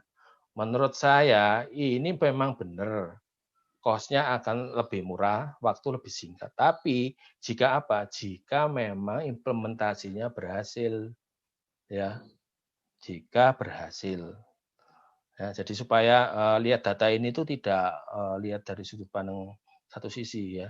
Kalau nggak berhasil apa ya, cost-nya tidak akan tidak rendah karena kita harus implementasi ulang. Secara waktu kita malah mulai dari nol lagi. Kita ngerjain proyek lagi. Ya, jadi ini yang saya tambahi. Ya, it works. Kalau nggak jalan, ya ini percuma ini. Kata-kata risk-nya high, cost-nya low, time-nya low ya. Sebab saya pribadi kalau memang kompleksitasnya tinggi sekali, cabangnya sampai ratusan, kemudian banyak terlalu kompleks, itu nggak bisa dipakai. Kalau menurut pribadi saya tidak bisa dipakai ya. Jadi semua user langsung pindah ke sistem baru ya toh. Jadi ini langsung old system langsung tidak dipakai ya, langsung putus gitu ya, langsung semuanya. Nah ini reverting back to the legacy environment becomes quite challenging jika dimungkinkan ya. Nah jadi kalau gagal ya, ini masalah lagi nih, kita mau balik coaching ke sistem lama, ya. Tambah pusing ya. Jadi saya nggak terlalu suka yang Big Bang ini. Masih tergantung dengan scope ya. Scope resource-nya cukup atau enggak, kompleksitasnya kalau memang tidak pas Big Bang tidak seperti iklannya ini ya. Risk-nya high, cost-nya low, time-nya low.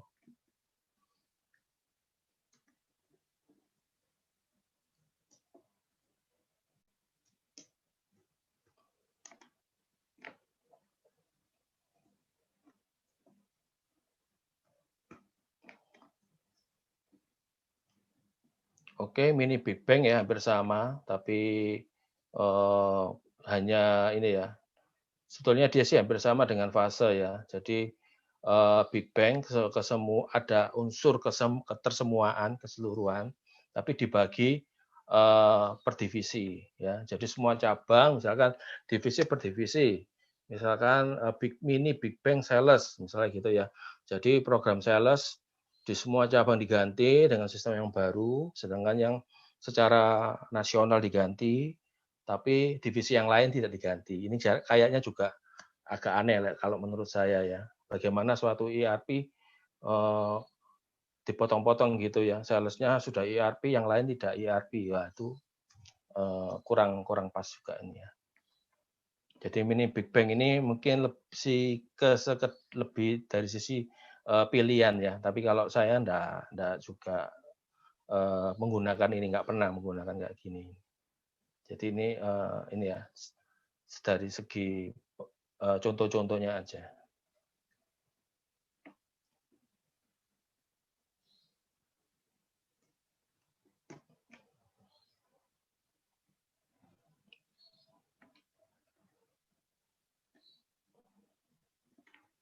Oke, ini kelebihan dan kekurangannya ya, nanti bisa dibaca sendiri. Ya, nanti pros and cons ini akan membuat nanti Anda menentukan, oh kalau kayak gini, proyeknya nanti seperti ini, kompleksitasnya seperti ini, kira-kira saya mau pakai yang mana ya? Nah, ini tinggal dibaca pro and cons-nya. Masing-masing setiap approach itu ada pro and cons ya. Makanya kita semaksimal mungkin mencari yang pros-nya paling banyak dan cons-nya yang paling sedikit. Ya, tadi sekilas sudah saya sampaikan ya, jadi ini nanti bisa dibaca detail-detailnya. Nah, ini fase rollout ya. Fase rollout dikatakan risk-nya high. Waduh, sama kayak tadi ya. Cost-nya high, time-nya high. Apa sih ini? Ini adalah kita menggunakan implementasi secara bertahap. Ya, jadi nggak langsung Big Bang, tapi bertahap. Ya, fase in modul. Jadi implementasi ini selesai, baru dilanjutkan implementasi berikutnya dan berikutnya. Nah, contohnya adalah ini ya. Jadi ini ya, small increment ya. Cara yang paling gampang membayangkan ini adalah misalkan dalam suatu perusahaan kita memulai suatu implementasi. Misalkan kita banyak cabang seluruh Indonesia. Nah, fase rollout di sini contohnya adalah ya sudah, saya akan pilih beberapa titik yang mewakili dinamika semua cabang itu. ya, misalkan saya kategorikan dari 100 lokasi cabang itu saya bisa kelompokkan menjadi 2 besar. Misalkan ada cabang yang sebagai kantor pusat ya atau HO, dan kemudian saya kategorikan ada yang pabrikan, misalkan ya, cabang-cabang pabrikan. Nah, dari 2 kelompok tadi atau kelompok lebih itu ya, kemudian dipilih yang mewakili kelompok kantor pusat lokasi mana aja ya yang dipilih ya, misalkan cabang A, cabang B, gitu ya. Kemudian karena ya tipikalnya nanti sama ya. Kemudian pabrikan dipilih cabang C dan D. Ya sudah, cabang A, B, C, dan D itu akan dijadikan fase pertama implementasi. Ya, dengan harapan apa? Kompleksitas sudah ditangkap dari awal, dari tahap pertama. Ya, sehingga kalau nanti lanjutkan ke cabang E, F, G, H, I, J itu sudah sama, problemnya sama. Nah, jadi tahap pertama adalah menyelesaikan implementasi semua modul untuk perusahaan untuk cabang A, B, C, dan D ya.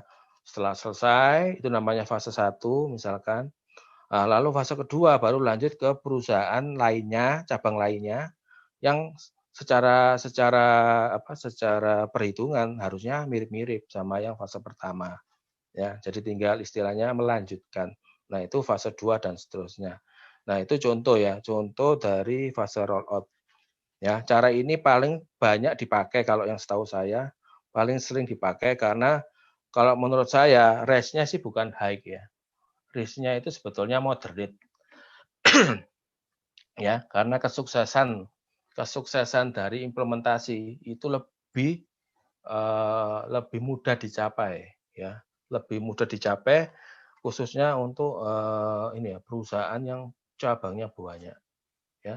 Jadi mungkin untuk perusahaan yang cabangnya sedikit atau nggak punya cabang ya, mungkin Big Bang itu oke ya, benar karena ya skopnya simple. Kalau di Big Bangin 1-2 cabang ya oke lah ya. Tapi kalau udah ratusan nggak bisa. Yang cocok adalah fase rollout. Kemudian secara cost ya memang lebih tinggi ya, karena untuk menstandarkan semua cabang itu perlu waktu, perlu biaya. Ya, ada project fase 1 habis duit, project 2 habis duit, sampai semua cabang terpenuhi itu akan beberapa project. Nah, pastinya itu butuh waktu dan perlu biaya. Ya, ini kelebihan kekurangan bisa dibaca ya, kurang lebih ya sama tadi yang saya sampaikan ini secara langsung, bisa dibaca. Nah, ini juga fase rollout berdasarkan bisa by modul ya, saya bilang ya. Kok nggak umum ya? Oh, misalkan salesnya dulu, yang lain ditinggal. Kok rasanya nggak umum ya? Tapi bisa jadi ya, case by case. Kemudian ada berdasarkan kepentingan bisnis ya bisa saja ya, bisa saja. Misalkan bisnisnya banyak, kemudian dipilih bisnis-bisnis yang core, yang besar-besar, yang mempengaruhi revenue perusahaan, bisa jadi. Atau malah fasenya berdasarkan bisnis unit ya, bisa jadi. Oh, yang gede-gede dulu ya, yang kecil-kecil nanti bisa jadi ya. Kalau tadi yang saya contohkan itu lebih ke bisnis unit ya. Jadi kita bagi aja ya, seperti contohnya tadi saya bilang. Atau berdasarkan geografi, ya udah yang Pulau Jawa dulu karena dekat dengan kantor pusat, Jawa di Pulau cabang-cabang di Pulau Jawa sebagai tahap pertama. Ya, kemudian dilanjutkan fase berikutnya di luar Jawa, Kalimantan sendiri, Sulawesi sendiri, ya, Bali, Lombok dan seterusnya sendiri-sendiri. Ya, ini udah saya skip aja, kurang lebih ya sama ya. Seperti yang saya sampaikan, ada plus minusnya. Oke, nanti kalau kurang jelas, ada yang pertanyaan dari slide ini, bisa ditanyakan di pertemuan minggu depan ya. Contohnya apa?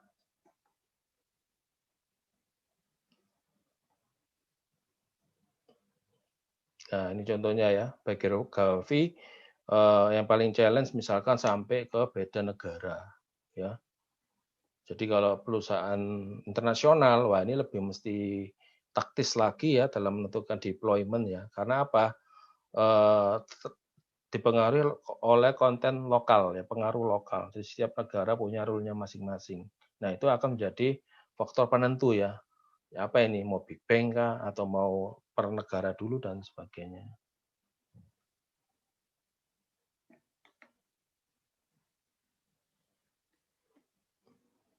Ya, ini paralel ya, campuran adopsi ya. Paralel itu dalam arti ini ya, program lama dan baru ini berjalan bersamaan ya. Nah, sampai suatu saat ini benar-benar program baru bisa dipakai. Ini ada paralel rollout seperti itu ya. Jadi ini bukan ngomong skopnya, tapi bagaimana ketika terjadi suatu change over ya, ini supaya istilahnya ngeri-ngeri sedap gitu ya. Ada keraguan sistem lama baru itu tidak akan berjalan sempurna di hari go live ya. Di lain sisi kebutuhan reporting macam-macam itu harus tetap berjalan, kebutuhan itu ada sehingga diambil suatu pendekatan selama masa transisi itu dua program jalan barengan ya. Jadi legasi jalan, new jalan. Nah, ya, capek ini pasti ya. Karena apa? Setiap pekerjaan harus dilakukan input di dua sistem yang berbeda. Ya, makanya di sini disebutkan risknya medium. Nggak apa-apa kalau gagal ya tinggal tetap pakai program lama gitu ya. Tapi secara cost dan time ini tinggi sekali. Seperti itu ya. Jadi ini adalah pendekatan yang tidak paling efisien. Tapi ini ada, saya yakin ini ada. Biasanya 3 bulan itu kalau ada yang khawatir nggak jalan, 3 bulan itu akan di-input paralel ya. Sampai benar-benar yakin, seyakin-yakinnya kalau program baru itu sudah ini ya, sudah memang mencukupi semua kebutuhan operasional. Ada yang seperti itu.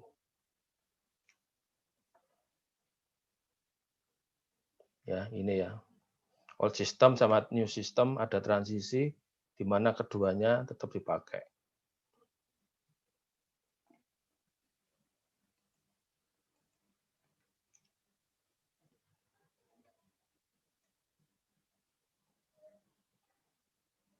Ya, yang lain bisa dibaca.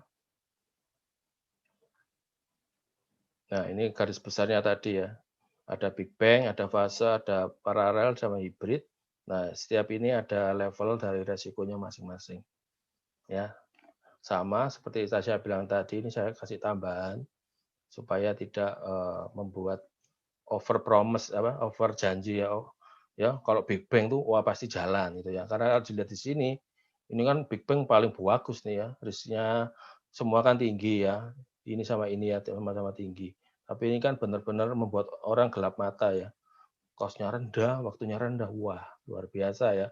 Yang lain pada high semua. Ya, jadi saya tambahkan jika ini memang berhasil gitu ya.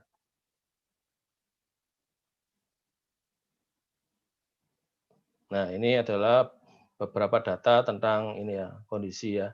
Jadi paling banyak adalah ini ya, fase yang paling banyak dipakai di dunia. Di secara survei ya. Jadi ternyata Big Bang juga lumayan banyak nih pengikutnya. Mungkin ini cocok untuk perusahaan kecil ya, di mana sistemnya masih nggak kompleks dan kebutuhannya nggak banyak. Ya, tapi favorit dua besarnya fase sama Big Bang, dan fase ini pasti cocok untuk perusahaan yang udah gede, kompleksitasnya banyak dan cabang-cabangnya banyak. Nah, itu ya. Itu materi pada hari ini. Kemudian mungkin saya tampilkan ini ya, mengenai file ya.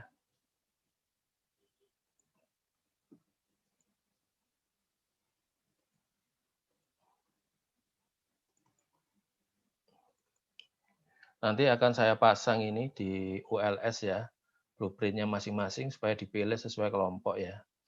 Tapi semua boleh baca, nggak masalah. Oke, pertama saya tampilkan blueprint ya. Nanti kalian pelajari.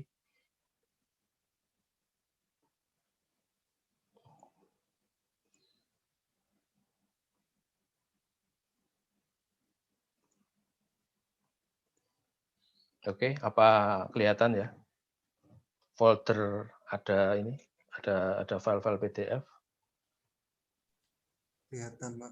Kelihatan, Pak. Oke, makasih. Nah, ini di folder ini nanti akan saya share di ULS. Itu ada total 10 file. BP itu ya business blueprint ya. BP 01 sampai 10 nanti kalian pelajari. Di mana masing-masing ini mewakili ada bisnis kontraktor, skincare, paint, food, fashion, industri ban, kopi, sepatu, kayu, dan bahan pakan ya.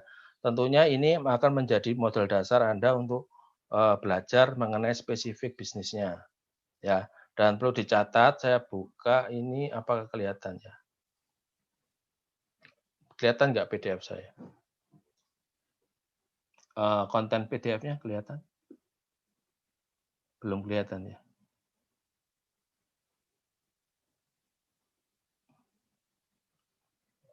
Yang saya tampilkan ini sales blueprint, apa kelihatan di situ? Nggak kelihatan. Nggak kelihatan. Oke, saya ganti dulu. Oke, ini kelihatan ya? Iya, sudah.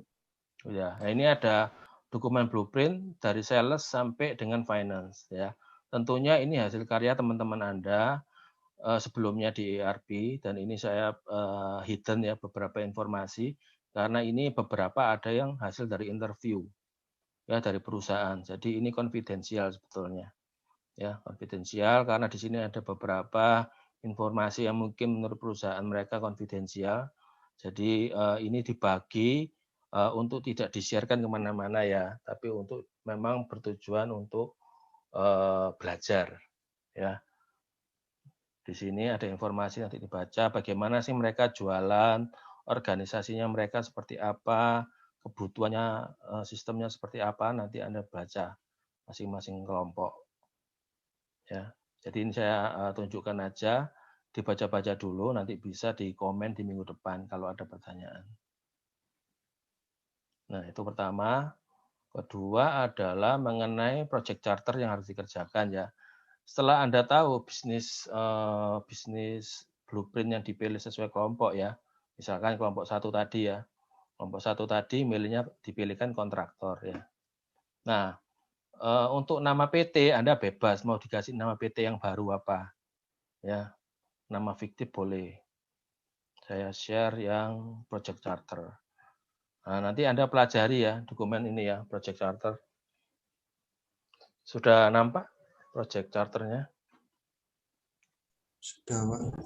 Sudah. Nah, berdasarkan dari blueprint masing-masing kelompok nanti kalian isi ya. Ini kan template. Ya.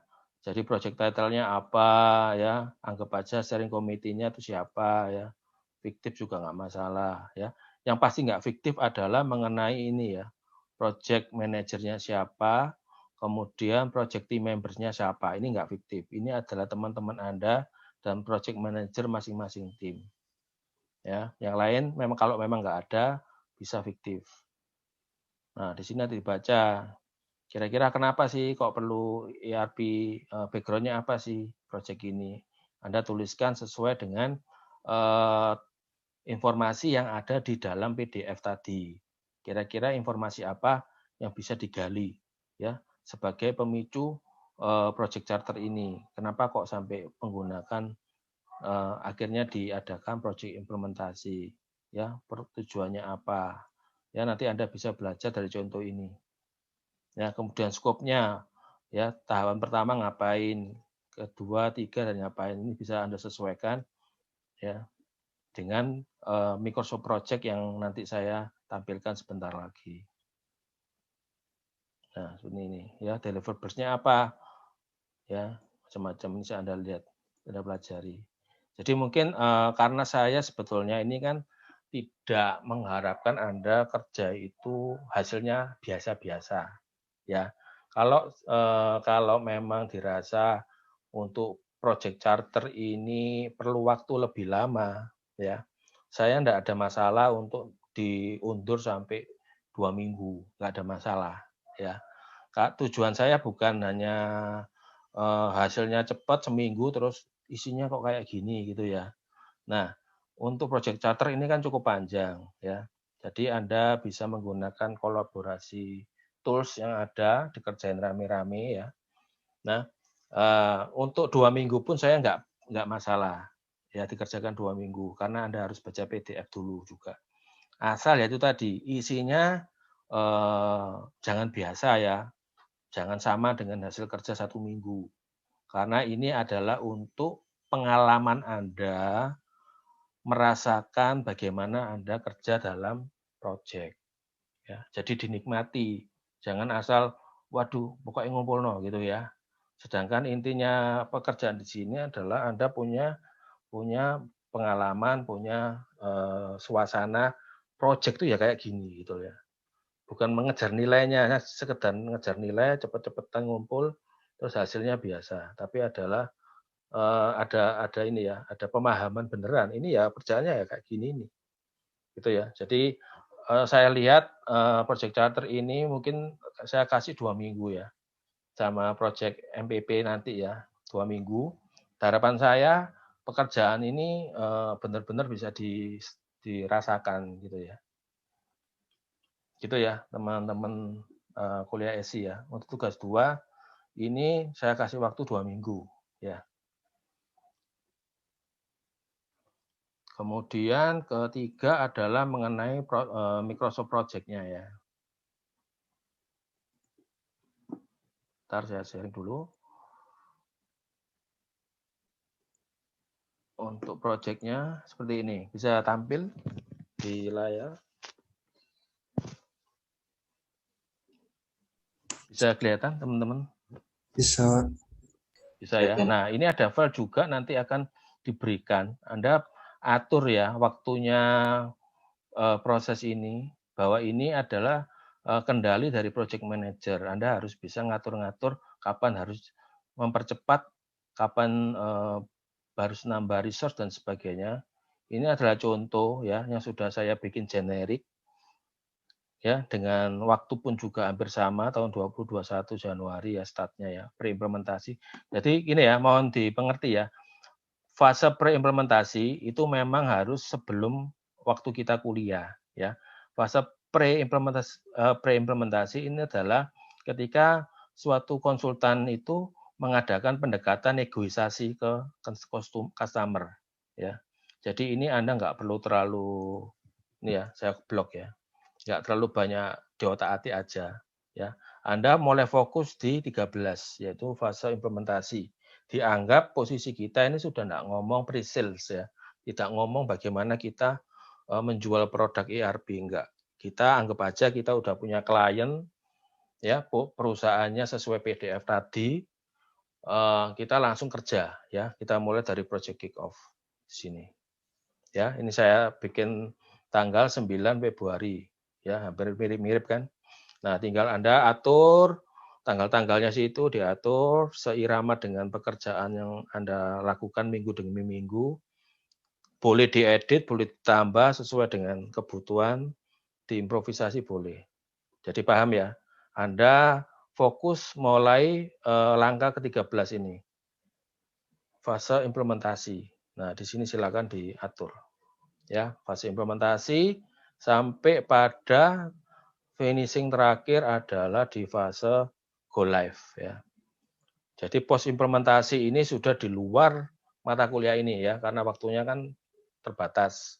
Jadi Anda mainkan dari line 13 sampai line 100 ini ya 187 ini ya go live ini ya.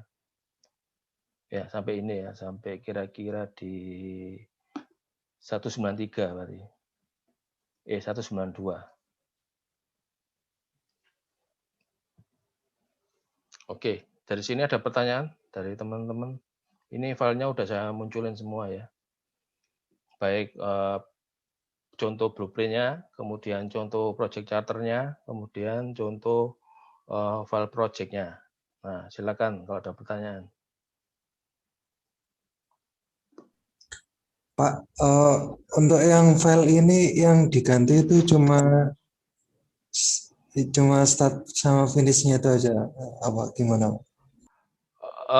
Start finish pasti ya, karena kan ini kan angka-angkanya dari saya, tanggal-tanggalnya kan.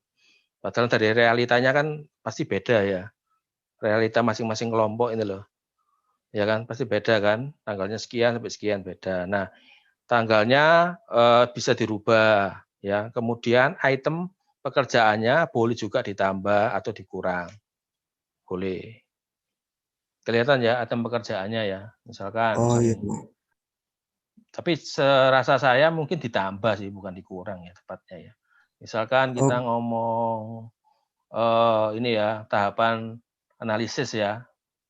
Organisasinya apa, bla bla bla. Nah, mungkin ada yang keunikan di masing-masing PDF tadi yang dibaca ya sesuai kelompok. Nah, boleh ditambahkan atau diedit supaya lebih spesifik ke topik perusahaan masing-masing. Oh, berarti ini fungsinya untuk tracking projectnya aja gitu. Ya, ini salah satu dokumen yang akan dinilai di mata kuliah ini. Ya, makanya tadi saya bilang dokumen ini akan selalu diedit. Ya, akan diedit sampai minggu terakhir. Ya, tapi ini kan sebagai sarana planning ya. Kalau kita bikin di saat ini ya, kita kan harus planning kan, bukan berarti ya udah project pokoknya jalan gitu kan. Nah, ini salah satu instrumen yang memang harus syarat dari suatu project. Ini harus ada. Ya, jadi Anda bikin planning dulu nih. 2 minggu ini dikumpulkan sebagai planning ya. Sambil berjalan, nanti kan Anda rubah-rubah tuh start finish-nya ya.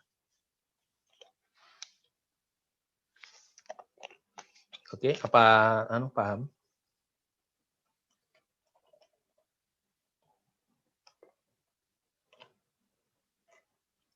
Ya, apa bisa dipahami? Iya, bisa. Bisa, Pak. Oke. Oke, silakan. Kalau mungkin nggak ada pertanyaan, mungkin saya cukupkan ya. Kalau sudah nggak ada pertanyaan lagi.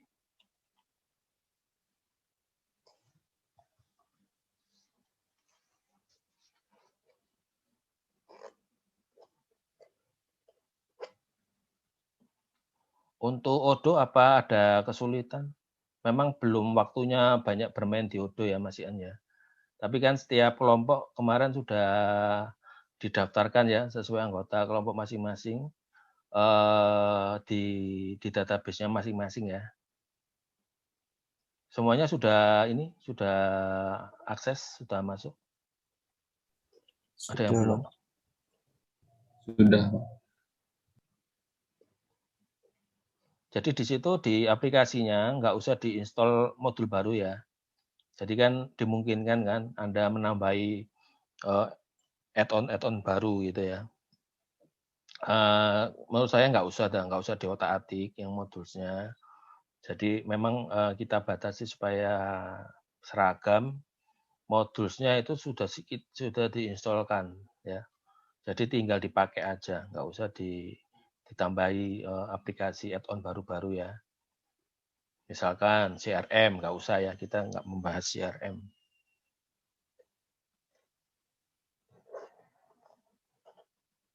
Oke, ada yang lain lagi atau yang nggak jelas lainnya?